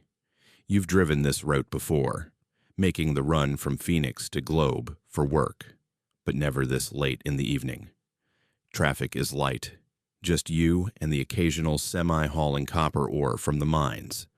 Your headlights catch the reflective paint on the guardrails as you navigate another switchback, and you're being careful with your speed because this stretch has a reputation. Too many curves, too many blind corners, too many crosses on the side of the road marking where someone didn't make it. That's when you come around the curve and see the wet patch on the road. It's covering both lanes, a dark stain on the asphalt that gleams in your headlights like fresh oil. But there's no tanker stopped ahead, no accident blocking the road, no reason for there to be liquid spread across the pavement. You ease off the gas and coast toward it, trying to see what you're dealing with. The wet patch is maybe 30 feet across, and as you get closer, you notice it's moving. Not flowing downhill like spilled liquid should, but pulsing, spreading outward in slow ripples like something is pushing it up from underneath the asphalt. You should stop, should back up and turn around and find another route. But the road is narrow here, with nowhere to turn around safely, and the patch doesn't look deep enough to be dangerous. Just surface moisture, probably runoff from the cliffs above, even though it hasn't rained in weeks. You ease the car forward, your tires making contact with the wet pavement, and immediately something feels wrong. The steering gets heavy, resistant, and your dashboard lights flicker. The radio cuts out mid-song, replaced by static, and then your engine coughs, once, twice, and then it dies completely. Your momentum carries you to the center of the wet patch before the car rolls to a stop. You try to restart the engine, but nothing happens. The starter doesn't even click. Your headlights are still on, running off the battery, and in their beam, you can see the liquid around your tires. It's not water. It's too dark, too thick, and it's definitely coming up through the pavement. Small bubbles rise to the surface and pop, releasing vapor that looks black against your headlights. You grab your phone to call for help, but the screen won't turn on. Dead. Completely dead. Just like it was fully charged when you left Phoenix an hour ago. The liquid continues spreading, and now it's reaching the hood of your car. You watch in the headlight beam as it creeps up the metal, defying gravity, moving upward in thin tendrils that branch and spread like veins. Where the liquid touches, the paint darkens, corrodes. You can hear a soft hissing sound, and you realize, with mounting horror, that whatever this is, it's eating through your car's finish. You try the door, but it won't open. The locks engage and disengage on their own, thunking rhythmically, and the windows start rolling down without you touching the controls. The black vapor pours in, bringing a smell like burning rubber and copper, and something organic underneath that makes your stomach turn. That's when you see the other car. It appears in your headlights, materializing out of nothing. A sedan coming around the curve towards you too fast. You see the exact moment the driver realizes there's a car stopped in the road, see the brake lights flare red, see the wheels lock up. The sedan starts to skid sideways, and you brace for impact. But the car passes through yours like smoke. No collision, no sound, just a ghost vehicle sliding through your physical space and continuing past. You turn to watch it through your rear windshield and see it hit the guardrail, flip over the edge, and disappear into the canyon below. The sound of crunching metal echoes off the cliffs, and then silence. Your headlights are dimming, the battery draining faster than it should, and in the failing light, you see another vehicle approaching. A pickup truck this time, coming from behind you, and you watch in your rearview mirror as it slams into the back of a car that isn't there. Isn't there for anyone but you. The pickup crumples, the hood folding like paper, and the driver's head snaps forward, and then back, and you can see the exact moment life leaves their body. The truck sits there smoking for 3 seconds before it fades away, becoming translucent and then vanishing completely.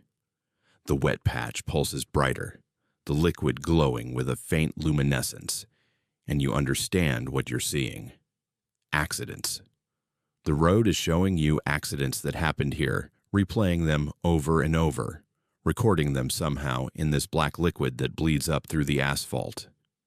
But then you see your own car. It appears ahead of you in the northbound lane, identical to the one you're sitting in, same model, same color, same license plate. And you're driving it.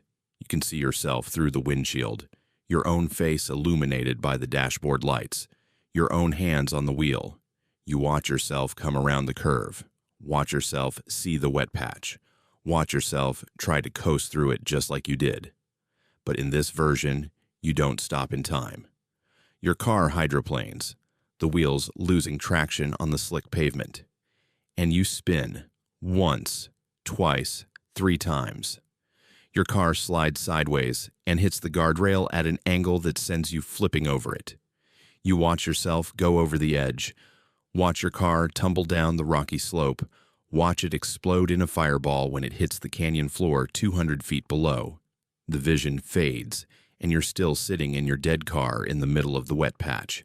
But now, your hands are shaking so badly you can't hold them still. The road just showed you your own death. Your actual death, not some random accident victim who looked like you. The license plate matched. The crack in your windshield from last month's rock chip was there. The air freshener hanging from your mirror. The coffee stain on the passenger seat. Every detail was perfect. And the timestamp visible on your dashboard clock in the vision read 7:43 p.m. You look at your own dead dashboard, and the clock is frozen at 7:41 p.m. 2 minutes from now. You have 2 minutes before the accident that kills you. You yank on the door handle, but it's still locked, still cycling through, engaged and disengaged without opening. You try to break the window with your elbow, but the safety glass just flexes.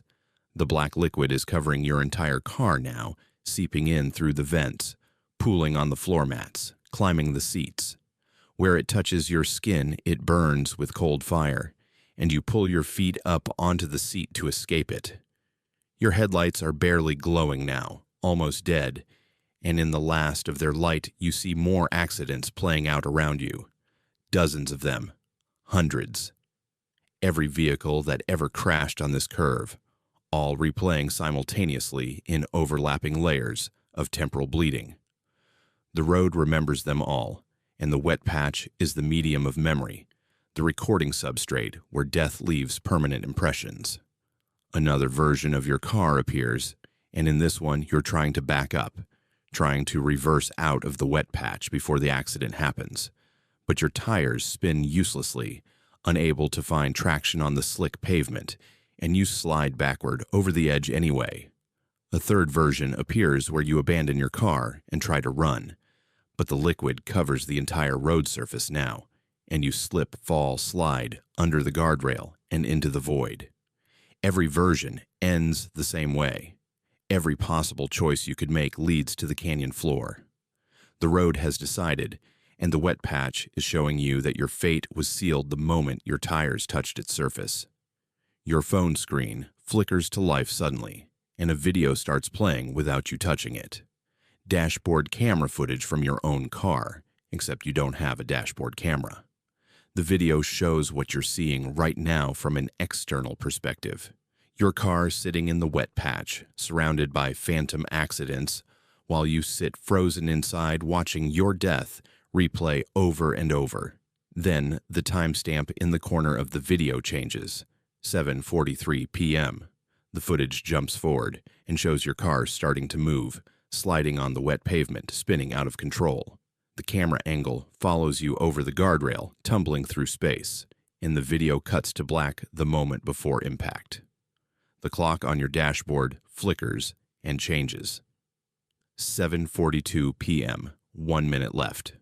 The liquid is up to your waist now, cold and thick like oil, but with a texture that's almost alive. It's searching for your mouth, your nose, your eyes, trying to force its way into your body. You're breathing in short gasps, pressing yourself against the ceiling of the car to stay above it. But there's nowhere left to go.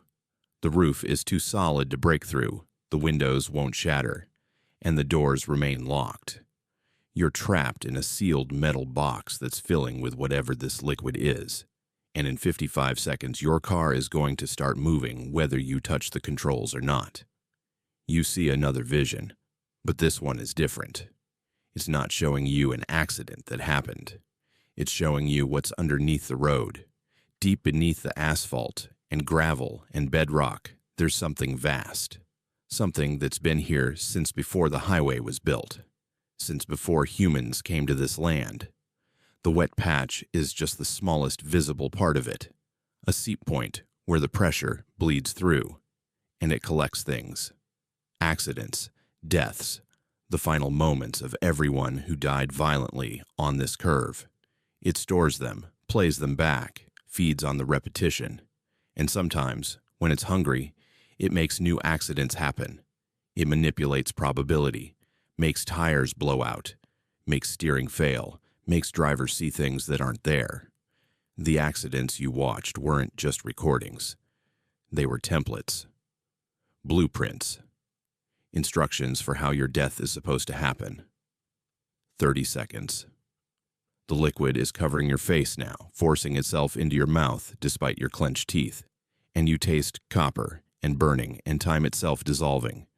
Your vision is blurring, but through the windshield you can see headlights approaching. A real car, not a vision, coming around the curve toward your stopped vehicle. The driver won't see you in time. They'll slam into your stopped car and send you through the guardrail just like the vision showed, and your death will become part of the collection.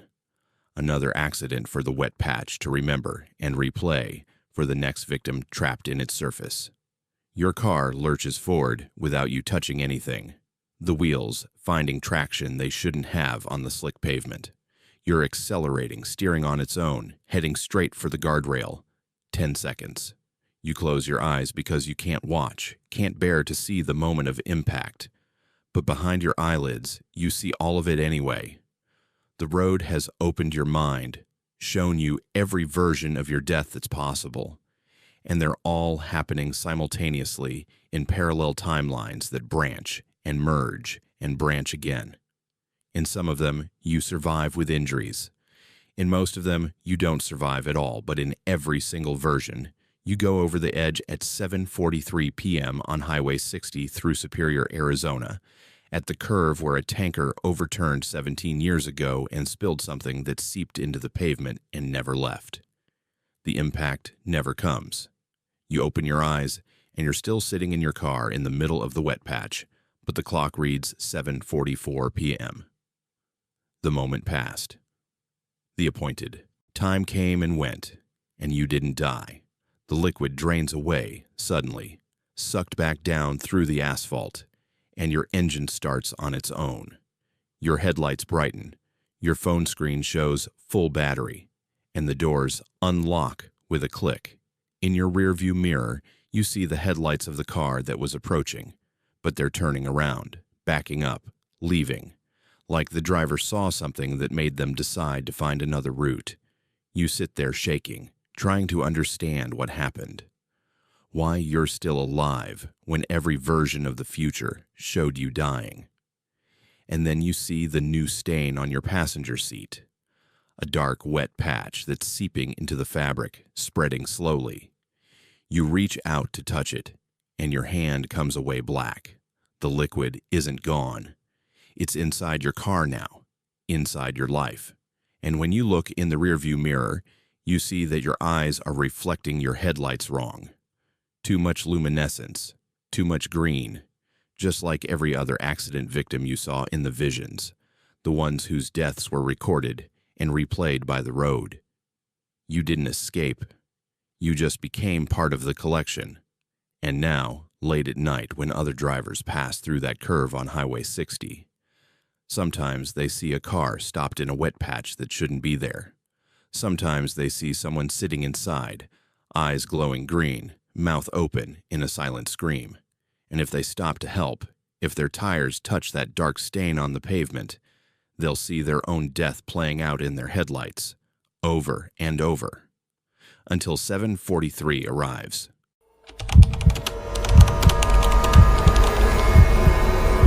She pulled off I-40 at the Sanders exit because she'd been driving for 9 hours straight and her eyes were starting to play tricks on her.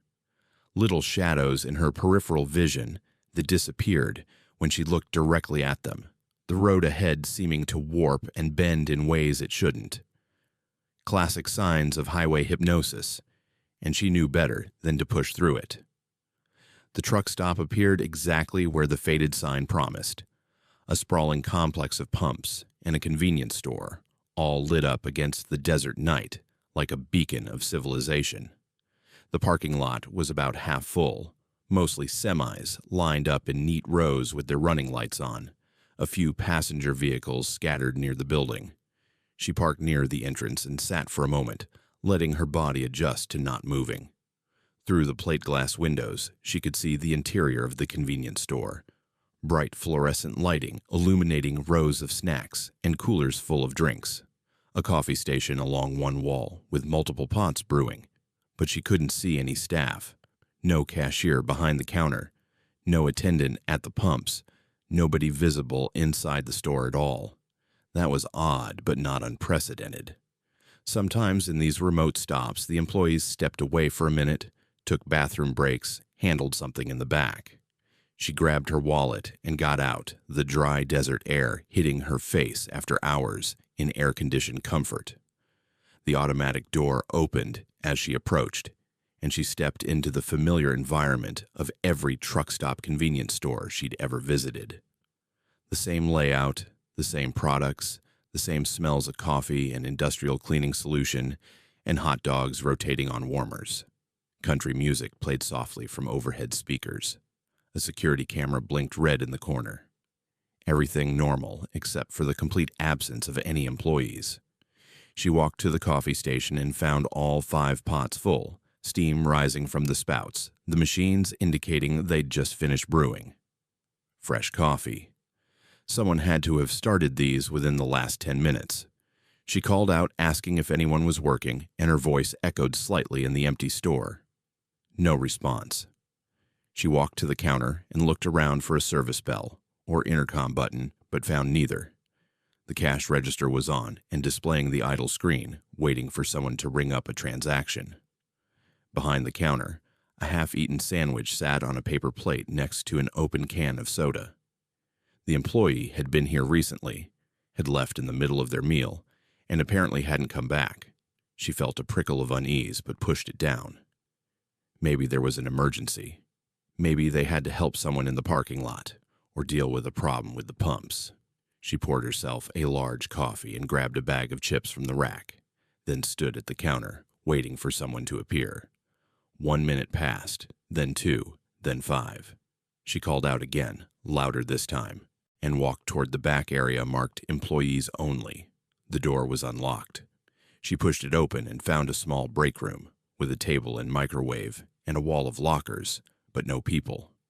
A jacket hung on one of the chairs. A phone sat on the table, showing a text conversation that had stopped mid-sentence. Everything pointed to someone being here, being interrupted, stepping away for just a moment. But that moment had stretched into however long she'd been in the store, and nobody had returned. She went back to the front and noticed the other customers for the first time. A trucker standing at the coffee station pouring cream into his cup with mechanical precision. A woman in a business suit examining the refrigerated section, moving along the doors slowly, but not actually opening any of them.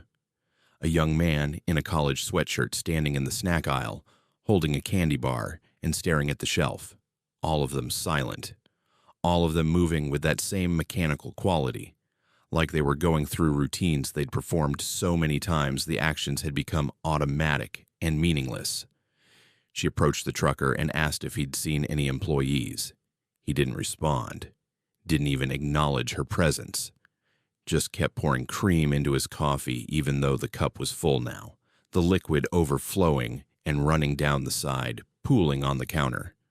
She stepped back, unsettled, and looked at the woman by the refrigerators. She was still moving along the doors, still not opening them. And when she reached the end of the section, she turned and walked back to the beginning and started again. The same path, the same pace, like a video loop. The young man with the candy bar hadn't moved at all, still holding it, still staring at the shelf with unblinking eyes. She backed away toward the door, her unease crystallizing into real fear. Something was very wrong here. These weren't customers. Or they were customers, but something had happened to them, had turned them into these repetitive automata going through the motions of shopping without any consciousness behind the actions. She needed to leave. Right now. She turned toward the exit and saw more people, at least a dozen of them scattered throughout the store, and she hadn't seen them before. They must have been here the whole time, standing in aisles she hadn't walked down, but now they were visible. All of them performing the same repetitive actions. A man picking up and putting down the same bag of chips. A woman opening and closing a cooler door. An elderly person standing at the lottery ticket display, not moving at all. She pushed through the automatic door, and it opened too slowly, like it was moving through water, and the parking lot had changed. There were more vehicles now, dozens of them, all dark, all empty. The semis she'd seen when she arrived had their doors standing open, engines cold, no drivers visible. She ran to her car and fumbled with her keys, her hands shaking badly, enough that she dropped them. When she bent to pick them up, she saw the footprints on the pavement, dozens of sets leading from parked cars to the store entrance, but none leading back. Everyone who walked into that store had stayed there. She got her door open and threw herself into the driver's seat, locking the doors immediately. Through her windshield, she could see the store. And now there were people standing at the windows, 20 of them at least, pressed against the glass, all staring out at the parking lot, staring directly at her car. Their faces were expressionless, empty, and their eyes were all reflecting the parking lot lights the same way. That green-yellow reflection that made them look more like mannequins than people. She started her engine and reversed out of the spot too fast, her tires squealing. That's when she saw the woman appear behind her car in the backup camera, standing directly in her path, wearing the same business suit she'd seen inside. The woman didn't move, didn't react to the car backing toward her, and she slammed on the brakes just in time. But when she looked in her rearview mirror, there was no one there. She checked the camera again, and the woman was still visible on screen, closer now, walking toward her car with that same mechanical gait. She looked in the mirror again. Nobody. The woman only existed in the camera display. She threw the car into drive and accelerated toward the exit, and the people inside the store moved. All at once, in perfect synchronization, they turned away from the windows and walked toward the door. She saw the automatic doors opening, saw them filing out into the parking lot, and they were all walking toward her car with that same emotionless precision. She floored it, her car fishtailing on the loose gravel, and when she glanced in her rearview mirror, she saw them standing in a line watching her leave. 20 people standing perfectly still in the parking lot under the fluorescent lights, all facing her direction, all identical in their empty staring. She made it back to I-40 and merged into westbound traffic going 20 miles over the speed limit, her heart hammering, unable to process what she'd just experienced. She drove for 30 minutes before she trusted herself to pull over at another rest area, this one a legitimate state-run facility with actual employees and families and lights and normalcy. She used the bathroom, splashed water on her face, tried to calm down. When she came back out to her car, she found a receipt tucked under her wiper blade from the Sanders truck stop for one large coffee and a bag of chips, paid in full. Timestamp showing she'd been inside for 42 minutes. That was impossible. She'd been inside for maybe 10 minutes total before she ran. She checked her phone and felt her stomach drop. Her phone showed the time as 11:47 p.m. When she pulled into that truck stop, it had been 10:53 p.m. She'd lost an hour. No, not lost. Spent. 42 minutes that her conscious mind didn't remember, but that the receipt insisted had happened. She looked at the itemized list and saw other things she didn't remember buying. A hot dog, a magazine, a lottery ticket. The total came to $23.67, and her credit card statement would confirm the charge when she checked it later, because she did check, obsessively, trying to find some evidence that would make sense of that night. But what really disturbed her, what made her hands shake weeks later when she thought about it, was the security camera footage. She filed a police report, more to document her missing time than anything else, and they pulled the recordings from the Sanders truck stop. The footage showed her entering at 10:53 p.m., just like she remembered. But then she stayed. She poured coffee and added cream and sugar. She walked the aisles picking up items. She selected a hot dog from the warmer and microwaved it. She scratched off a lottery ticket at the counter. She did all of this with the same mechanical precision as the other customers, the same empty expression, the same rhythmic movements. And she wasn't alone. 23 other people moved through the store performing their routines, and none of them ever went to the register.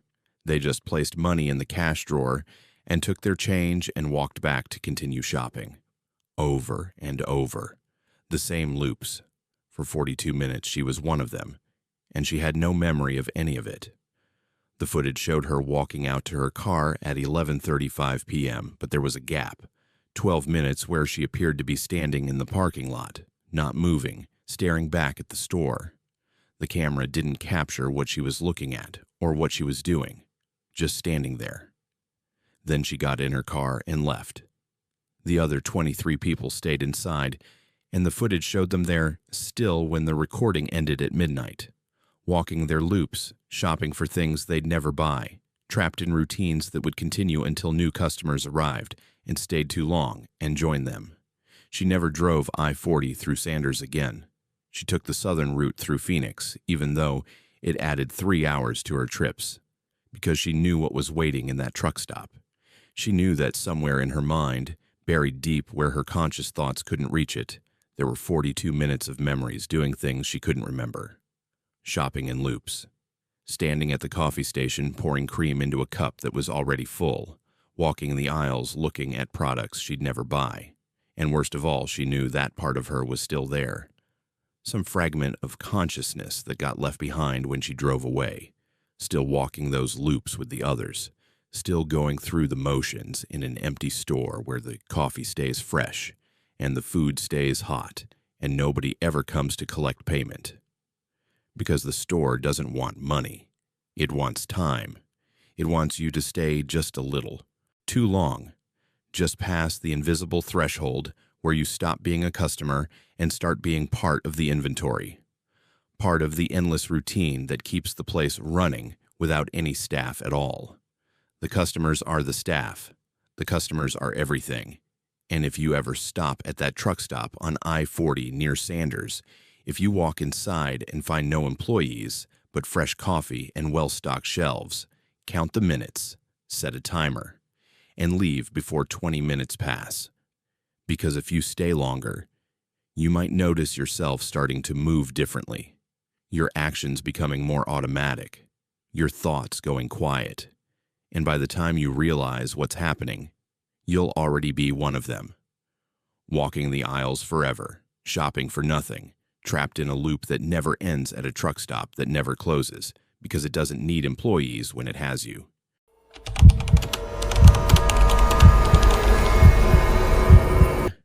You're driving north on what used to be Route 6666 at 1 in the morning, a stretch of highway that got renumbered to Route 491 back in 2003 because too many people were uncomfortable with the implications of those 3 sixes.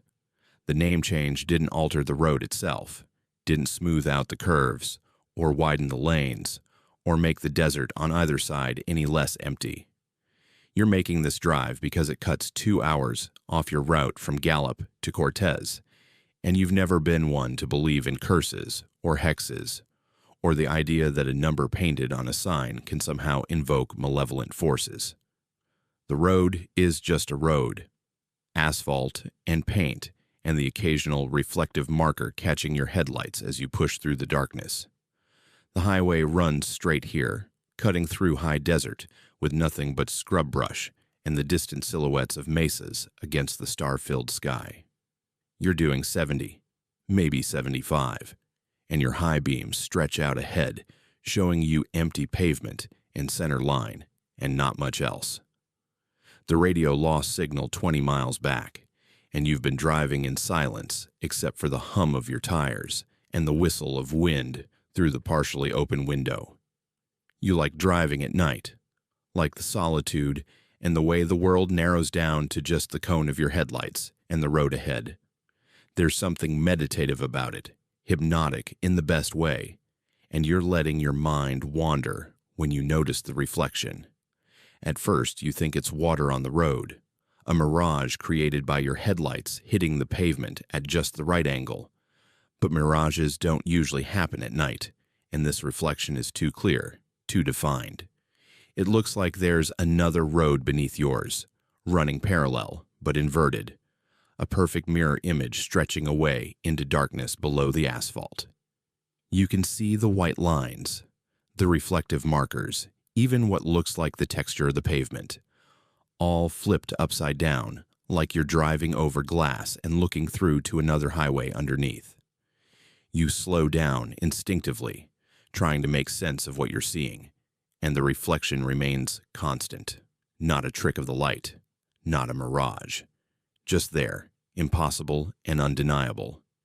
You ease your car to a stop in the middle of the road because there's no other traffic, no one to rear-end you, no reason not to investigate this optical anomaly. Your headlights continue to illuminate both roads, the one you're on and the one reflected below, and as you stare at it, you start to notice details. The road underneath is different, not inverted exactly, but wrong. The white lines are in slightly different positions. The shoulder is wider in the reflection than it is on the road you're actually driving on. And there are tire marks on the reflected road, fresh-looking streaks of rubber, like someone had to brake hard and skid to avoid something. Your road doesn't have those marks. That's when you see the vehicle in the reflection. Headlights, approaching from the opposite direction, heading south while you're facing north, and in the upside-down road beneath you, they're getting closer. You watch them in fascination, trying to understand the physics of what you're witnessing, and the vehicle becomes clearer as it approaches. It's a car, your make and model, your color, and as it passes beneath you directly under your position on the upper road, you get a clear look at the driver through the inverted windshield. It's you, looking up, making eye contact with yourself across the impossible boundary between the two roads. Your hands tighten on the steering wheel, and you feel your heart rate spike because that's not a reflection. Reflections don't move independently. Reflections don't drive their own vehicles in opposite directions. But the car in the lower road is definitely moving, definitely being driven, and the person behind that wheel has your face, your clothes, your expression of growing horror as they realize they're looking at themselves too. The car passes beneath your position and continues south, and you turn in your seat to watch it through your rear windshield. The taillights glow red in the darkness of the inverted road, getting smaller as the distance increases. You put your car in drive and continue north, slowly now, unable to stop looking at the mirror road beneath you. Your scientific mind is trying to explain what you're seeing, some kind of atmospheric lensing effect, light refracting through temperature layers in unusual ways. But those explanations don't account for the physical differences between the roads, don't explain how you saw yourself driving a car that exists in the reflection but not in your reality. You check your rearview mirror compulsively, looking for your own taillights reflected in the road behind you, but you don't see them. Your car doesn't appear in the mirror road. Only the other version of yourself, the one driving south, shows up down there. More vehicles appear in the reflected highway. A semi-truck heading north, same direction you're traveling, gaining on your position from behind. Except when you check your actual rearview mirror, there's nothing behind you. The truck only exists in the lower road, and you watch it approach beneath you, passing under your car with a rush of reflected headlights and the silent bulk of its trailer. You can see the driver in the cab, can see their hands on the wheel, and the glow of their dashboard instruments. The truck continues ahead of you on the inverted road, and now you're following it, watching its taillights in the lower highway, while your own headlights illuminate the empty upper road. That's when you see your car again, coming north this time, heading in your direction on the reflected road, your same vehicle, and when it gets close enough, you see yourself driving it. And this time, you're not looking up. This time, the other you is looking straight ahead, focused on the inverted road, and their expression is one of intense concentration. Like they're trying very hard to control their vehicle. Like something is wrong. You slow down, uncertain if stopping is safe, and the reflected version of your car slows too, matching your speed. And you realize with creeping dread that it's not just another version of you. It's connected to you somehow. When you brake, it brakes. When you accelerate, it accelerates. You test the theory by turning your wheel slightly left. The reflected car turns right, maintaining the mirror relationship. Your movements are being copied in reverse, and suddenly the reflection isn't passive. It's predictive. It's showing you what happens on a road that runs counter to yours, where left is right and up is down, and forward is backward. You straighten your wheel, and the reflected car straightens too. And now you're driving in parallel, separated by the boundary between roads that shouldn't coexist, but somehow do. Then you see what the other you is seeing, what's making that expression of concentration turn to fear. There's a vehicle ahead of you on the reflected road, heading south, coming straight at your mirrored car. It's not mirroring. It's on a collision course. The driver is you again, a third version, and this one is looking down through their windshield, with wide eyes and open mouth, screaming something you can't hear. The three versions of you are converging, two heading north and one heading south, and you're all driving the same car on roads that intersect in ways that violate every law of physics and geometry. You slam on your brakes, and your car shudders to a stop on the upper road, but the reflected version keeps moving. It's not synced with you anymore. It's operating independently, still heading north, still on course to collide with the southbound version. You watch helplessly as the two reflected cars approach each other at high speed. Both drivers you, both wearing the same clothes, both realizing at the same moment that there's nowhere to swerve.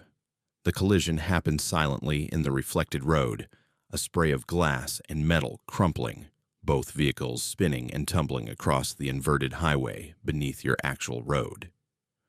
No sound reaches you, just the visual horror of watching yourself die in duplicate. The wrecked cars come to rest in the reflected road directly beneath your stopped vehicle, and you can see the damage clearly. Your car's front end completely destroyed, the driver's side caved in, and through the shattered windshield, you can see yourself slumped over the steering wheel. Both versions. Two of you dead in two wrecked vehicles on a road that exists beneath the one you're safely stopped on. You're shaking so badly that you can barely hold your phone when you pull it out to call 911, but there's no signal, no bars. And when you look up from your phone screen, you see movement in the reflected wreckage. The doors are opening. Both cars, both versions of yourself, climbing out of vehicles that should have killed them. But they're wrong. Moving at incorrect angles, limbs bending ways that limbs shouldn't bend. They stand next to their wrecked cars on the inverted road, and they both look up at you. Their faces are your face, but the expressions are wrong. Too blank. Eyes that reflect your headlights with that green luminescence that means something other than human is looking back. They start walking, not on the reflected road but perpendicular to it, walking up toward the boundary between their world and yours. You don't wait to see what happens when they reach the surface. You slam your foot on the accelerator and your tires spin on pavement that suddenly feels slick, frictionless, like you're trying to drive on ice. Your car barely moves, crawling forward with agonizing slowness while your speedometer shows you're doing 70. The numbers don't match reality. Nothing matches reality anymore. In your rear view mirror, you can see the two versions of yourself still climbing, getting closer to the upper road, their wrong jointed limbs pulling them upward through the boundary between worlds. The reflected road beneath you is showing more accidents now. Dozens of them. Hundreds. Every vehicle that ever crashed on this stretch of highway, all existing simultaneously in the lower world, all burning or crumpled or overturned. And the drivers are all climbing out, all looking up, all seeing you on the upper road and starting their ascent. Your foot is still pressed to the floor, but your car is barely moving. And the speedometer now reads 90, but you're crawling at maybe 5 miles per hour. Time and distance have come unmoored from each other, and you're trapped in a space where the rules have changed. The first hand reaches through your floorboard. It punches up through the metal like the floor is made of paper, and you feel cold fingers wrap around your ankle. You scream and jerk your leg away, but more hands are coming through now, dozens of them, reaching up from the reflected road, from the space that shouldn't exist between the worlds. They're grabbing at your legs, your seat, the steering wheel, pulling everything downward. Your car is sinking. You can feel it, the floor pressing down, the ceiling getting closer to your head as your vehicle is compressed and pulled through the boundary. You manage to get your door open and throw yourself out onto the pavement, and the hands release you suddenly. Your car continues sinking, pulled down into the reflected road, and you watch it go. Within seconds, it's gone completely, disappeared into the lower highway, and you see it appear down there driving north on the inverted road with you still inside. You're standing on the upper highway watching yourself drive away in the lower one. And this version of you isn't looking up. This version has that blank expression, those reflective eyes, and you understand that you got out. You escaped. But something that looks like you, something that wears your shape, is still down there driving your car on the road that runs beneath reality. You start walking. There's no other choice. No other vehicles on the upper road. No way to call for help. Just the empty highway stretching north through the darkness. Your shoes make soft sounds on the asphalt, and you can hear breathing that isn't yours coming from the reflected road beneath your feet. With every step you're walking over, crashes and burning vehicles and versions of travelers who didn't escape, who got pulled down into the mirror highway where all the accidents exist simultaneously. The reflected road is a graveyard, a collection of every death that ever happened on Route 66, preserved and replaying forever in the inverted world. Dawn comes eventually, the sky lightening in the east, and with daylight the reflected road fades. By the time the sun is fully up, it's gone completely, leaving just normal pavement and white lines, and no indication that anything beneath exists at all. A state trooper finds you walking along the shoulder 10 miles north of where your car disappeared, and they give you a ride to Cortez. You file a report about your car being stolen, because how do you explain that it was pulled into a mirror road that only exists at night? They find it 2 weeks later, abandoned on a service road near Shiprock. No damage, No evidence of theft. The mileage shows you drove an additional 347 miles after the car was stolen, but you have no memory of those miles because you weren't the one driving them. Sometimes now, late at night on any highway, you'll see reflections in the road ahead, just for a moment, just long enough to show you another road beneath the one you're on, and sometimes you'll see your car down there, still driving, the thing that took your place that night on Route 666, still traveling the mirror highway, still wearing your face, still waiting for you to come back, because part of you is down there, the part that got pulled through the boundary and never climbed back out, and it wants the rest of you. It wants you complete, so you never drive at night anymore. You never take roads that have reputations, and you never, ever look too closely at reflections, because sometimes they look back.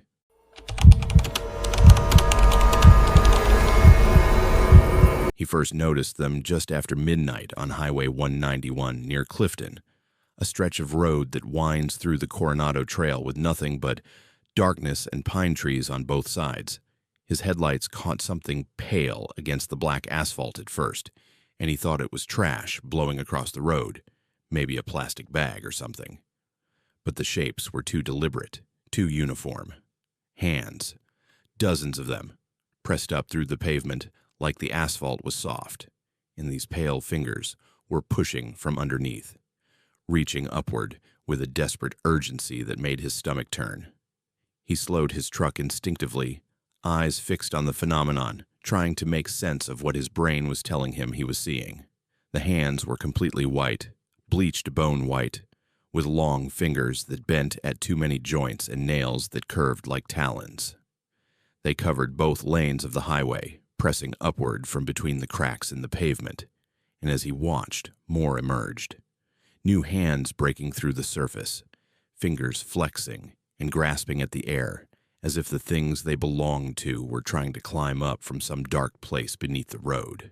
He'd been driving this route for 5 years, making weekly runs from Phoenix to the border towns, and he'd never seen anything like this.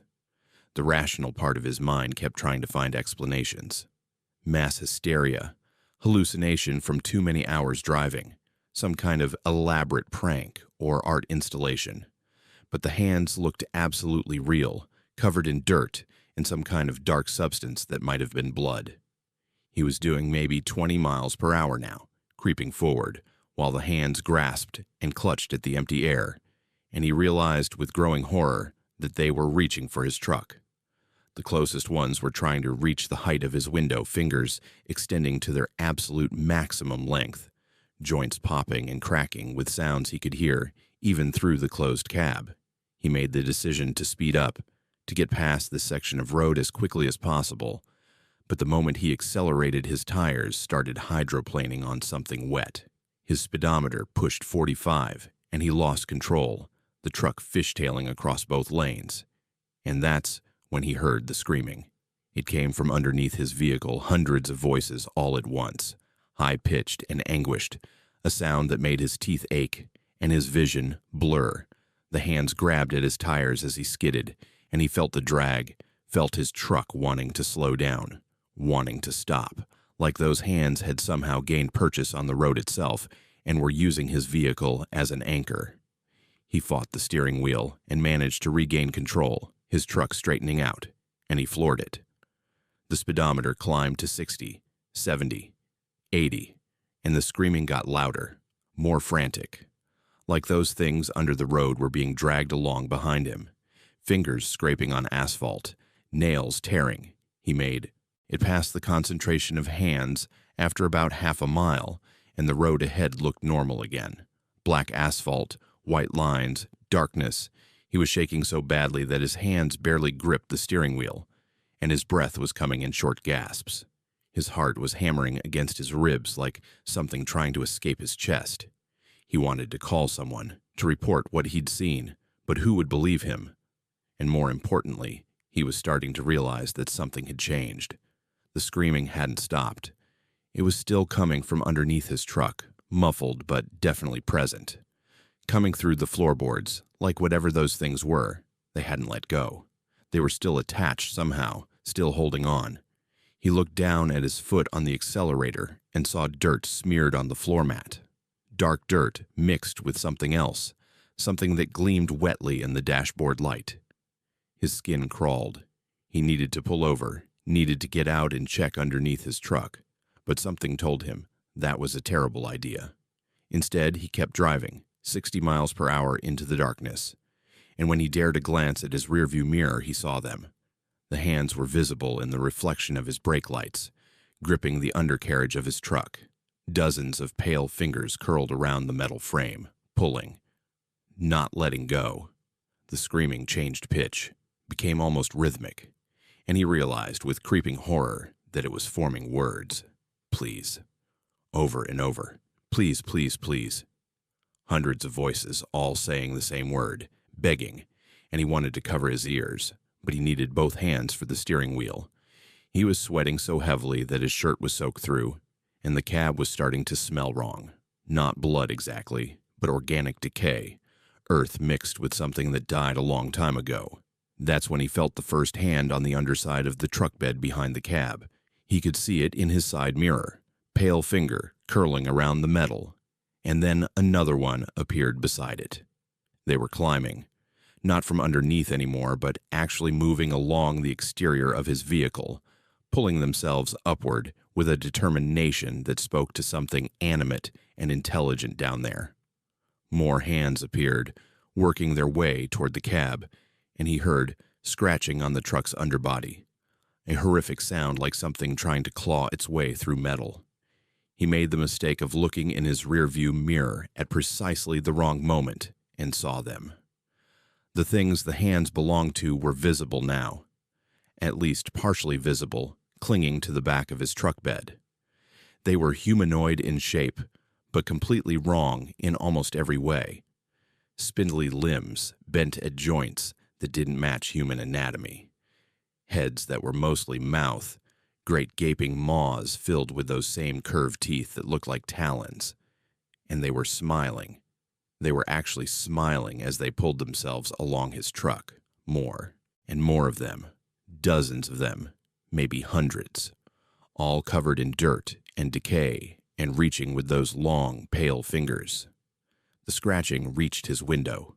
Long fingernails leaving gouges in the glass, leaving marks that looked permanent, like the nails were something harder than human nails, something more like bone. He tried to open his window to understand what was happening, and the hand shot through before the glass was even halfway down, not passing through it gently, but ripping the rest of the way down, the glass shattering inward into diamond-bright shards, and the hand was reaching for his face. Cold, impossibly cold, like touching ice that had been preserved from the Ice Age, and when those fingers made contact with his cheek, he felt something like frostbite immediately starting to spread. He jerked away, and the hand retreated, but not far. It gripped the interior handle of his door and pulled, trying to open it while he was driving at 60 miles per hour. More hands appeared at the broken window, dozens of them, all trying to grab him, all reaching for his throat and his face and his arms. He swerved hard to the right, and the truck went off the road, bouncing across rough desert terrain, and he heard the things scream, heard them lose their grip as the truck bounced and pitched. He aimed for the nearest tree and hit it doing 45 miles per hour. The impact threw him forward, and he expected the airbag to deploy, but it never did. His dashboard lights went dead, his engine died, and in the sudden silence that followed the crash, he could hear them, all of them, moving around his truck, surrounding it on all sides. The scratching sound was gone, replaced by something worse. Wet dragging sounds, movement. They were circling him, and he could see pale hands pressing against his windows from every direction, hundreds of them, covering the glass completely, blocking out even the starlight from outside. His driver's side door opened, not because he opened it, but because something on the other side reached through the window frame, around the door, and pulled it open from the outside. He tried to reach for the ignition, hoping somehow the truck would start, but his hand was grabbed before he could move. A cold hand with too many joints, fingers wrapping around his wrist with a grip he couldn't break. He was being pulled out of the truck, out toward whatever those things were in the darkness beyond. He grabbed the steering wheel with his other hand, trying to anchor himself. But more hands came through the window. More hands grabbed his arms and his shirt and his hair. He was being extracted like a cork from a bottle, slowly and relentlessly, and he could finally see what was pulling him. The things were in a circle around his truck, all staring at him with those mouths that were mostly void, and they were smiling wider now, those long fingers reaching, and the last thing he saw before they pulled him completely out of the cab was the interior of his truck. His seat was covered in pale hands. They were everywhere inside, had gotten in somehow, were reaching for where his body had been. The truck was found 3 days later, crashed against a pine tree, completely empty. No driver, no personal belongings, just an empty cab with mud and dirt covering every surface, and strange marks on the interior door frames, like something had gripped and pulled with inhuman strength. The authorities called it a hit and run, said the driver had probably been injured in the crash and wandered off into the desert and died.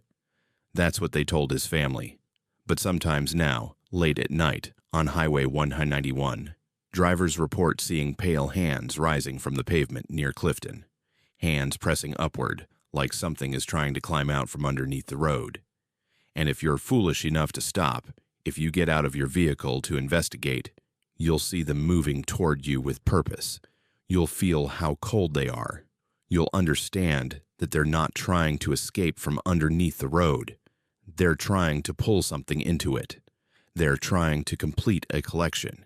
And if your hands touch theirs, if you let them grab you, you'll join them down there in the darkness beneath Highway 191, pressing upward through cracks in the pavement, reaching for the next driver who stops to help. The next person foolish enough to think they can escape. The hands never let go.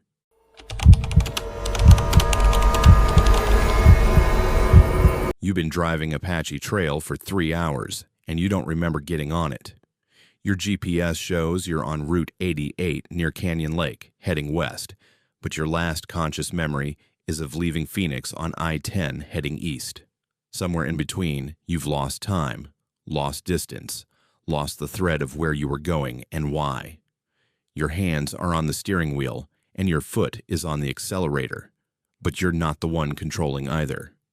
Your body is moving on autopilot, following instructions that your conscious mind didn't receive.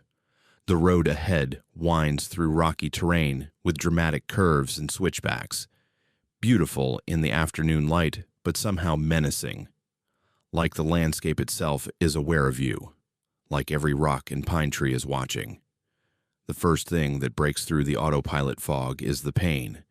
Sharp, intense, radiating from your chest like you've been in an accident. You look down and there's no blood, no injury visible, but the pain is real. And with it comes a memory that isn't yours. A moment of impact, a steering wheel crushing ribs, the taste of blood in your mouth, someone else's death, playing out in your nervous system like an echo. You try to turn the wheel, but your hands won't respond. You try to ease off the accelerator, but your foot stays pressed down. Your vehicle is doing 70 on a road that should be taken at 45, and you're heading toward a sharp curve that drops off into a canyon on one side. The steering wheel turns on its own, guiding you through the curve with perfect precision, and you realize you're not going to crash. Not yet. The pain fades from your chest as the curve passes, and a new pain blooms in your legs. Breaking, crushing, the sensation of being pinned under twisted metal.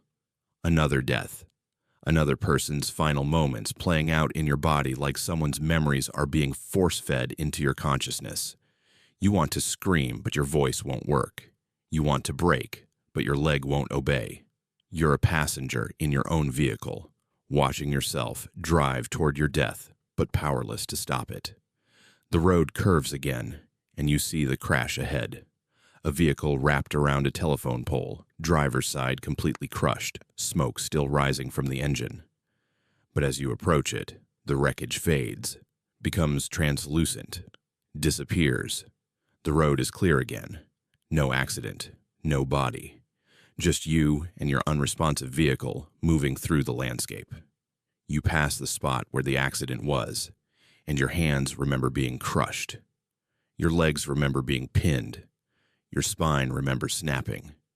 The road is making you experience deaths that haven't happened yet, but somehow feel like they already have. Time becomes unstable. You're driving past the same landmarks over and over, mile markers counting up and then resetting, the position of the sun shifting impossibly in the sky. One moment it's 2 p.m. and the next it's 6 p.m., but you've only driven what feels like a few miles. Your fuel gauge shows the same level it showed when you first became aware of being on this road. The car's clock is flashing 3:33 p.m. on repeat, refusing to advance. You're trapped in a loop, but it's not a spatial loop. It's a temporal one.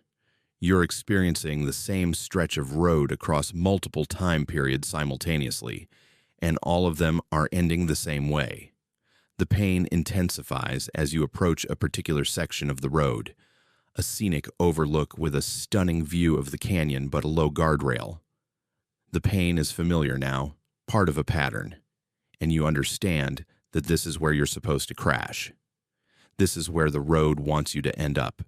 Your hands have already turned the wheel once, twice, 3 times at this curve. Your body remembers dying here multiple times, and it's preparing for it to happen again. You realize with growing horror that you've been on this road before. Not recently. Not in this lifetime. But your cells remember it. Your muscle memory carries the imprint of impacts and injuries and the exact moment consciousness stops. The guardrail approaches, and your hands won't turn the wheel. Won't find purchase. This time, you're going over. You can feel it. The car is accelerating toward the barrier with momentum that feels inevitable, and you try one more time to scream, to fight, to do anything that might change the outcome. But the road is stronger than you. The road has been building this moment for decades, collecting deaths, perfecting the technique. The guardrail is right there, 30 feet away, and your speedometer is climbing. Except the impact never comes. The car brakes. Your foot presses down on the brake pedal with inhuman force, and your tires lock, and you skid past the guardrail, missing it by inches. The road has changed its mind. The moment of death has passed. You're still alive, still trapped in this vehicle that doesn't obey you, and you realize with absolute certainty that the road isn't trying to kill you. Not yet.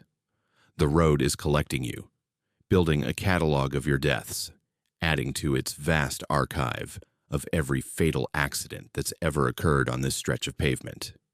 Your radio turns on by itself, and a voice comes through. Your own voice, but not speaking in present tense. "I can't stop the car," says your voice through the speakers. "I don't know why I'm here. I don't know how long I've been driving. Please, someone, if you're listening." The transmission cuts off, replaced by static, and then a different voice. Also yours. Different inflection, different emotional register, but unmistakably you. The road is alive. It remembers everything. It's making me drive through every accident that ever happened here, and I think I'm about to repeat one. This broadcast cuts off too, replaced by another voice, and another, dozens of versions of you describing the same experience from slightly different moments, all trapped in the same vehicle, all driving this same section of road, toward inevitable collision. You finally understand. The road remembers every death, and the road has recorded you dying here before, multiple times, in different vehicles, in different eras. You're not the first person to be trapped on this stretch of Apache Trail, and you won't be the last. The road is collecting deaths, recording them, building a library of fatal moments, and it's using you as a medium. It's forcing you to experience and repeat the deaths of everyone who came before, preparing you to die in the exact same ways, so your death can be added to the collection. So the next person who drives this road can feel your final moments playing out in their body. Your hands turn the steering wheel, not your choice, the road's choice. It's guiding you toward a specific curve, one with a sheer drop on one side, and nothing but air where the guardrail should be. You've been here before. This is where one of you already died, a version from 1987 maybe, or 2003 or last week. The road has been preserving that moment, perfecting it, waiting for another opportunity to recreate it. Your car accelerates toward the gap, and you feel your body tense in anticipation of the fall. The wind rushing through the broken passenger window. The sensation of weightlessness as your vehicle tips over the edge. The tumble through empty space. The impact at the bottom that ends everything. Your hands grip the wheel. Your foot presses the accelerator. And your mouth opens to scream, but what comes out isn't your voice. It's all of them. All the versions of you who died here before. All the people whose deaths the road recorded and is now using to orchestrate your final moments. Hundreds of voices layered over each other, all screaming the same thing, and you wonder if the people who come after you, if they'll hear your voice screaming with the chorus, if they'll feel your final moments replaying through their bodies as the road adds you to its collection. The front tires leave the pavement, the rear tires follow. Your vehicle becomes airborne, and for a moment, nothing happens. No impact, no acceleration downward. Just hanging in the air, suspended, while the road decides which previous death to overlay with this moment. Will you crash and burn like the 1982 accident?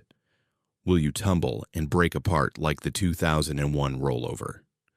Will you survive the initial impact only to be crushed by your own vehicle, conscious enough to understand you're dying, like the person in 2015? The road hasn't decided yet, is considering its options, preparing to replay your death perfectly, adding another version to the archive. That's when you feel the other hands, on the steering wheel, on the pedals, in the seats next to you and behind you. The road is making you feel them, making you aware that you're not alone in this vehicle. You're surrounded by everyone else it's collected, the people who died on Apache Trail and got recorded into its infinite memory. They're here with you now, all driving together, all dying together, all part of the same eternal repetition.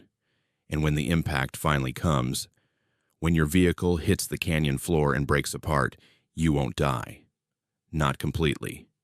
You'll be preserved like all the others. Your death will be recorded.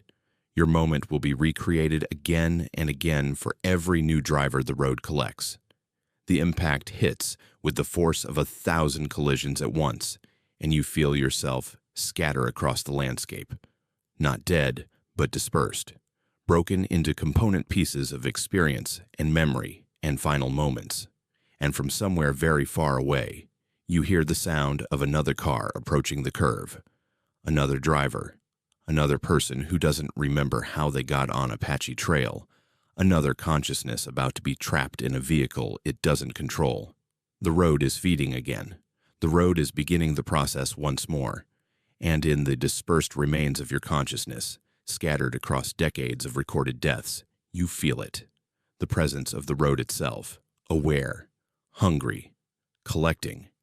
If you're listening to this, if you're driving Route 88 near Canyon Lake and something feels wrong with your vehicle, if your hands won't respond and your foot won't break, know that the road has decided it wants you. Know that your death has already been recorded in the road's infinite archive, and you're about to be added to the collection. Know that when you hit the guardrail, or roll through the curve, or plummet into the canyon, you won't be dying. You'll be joining.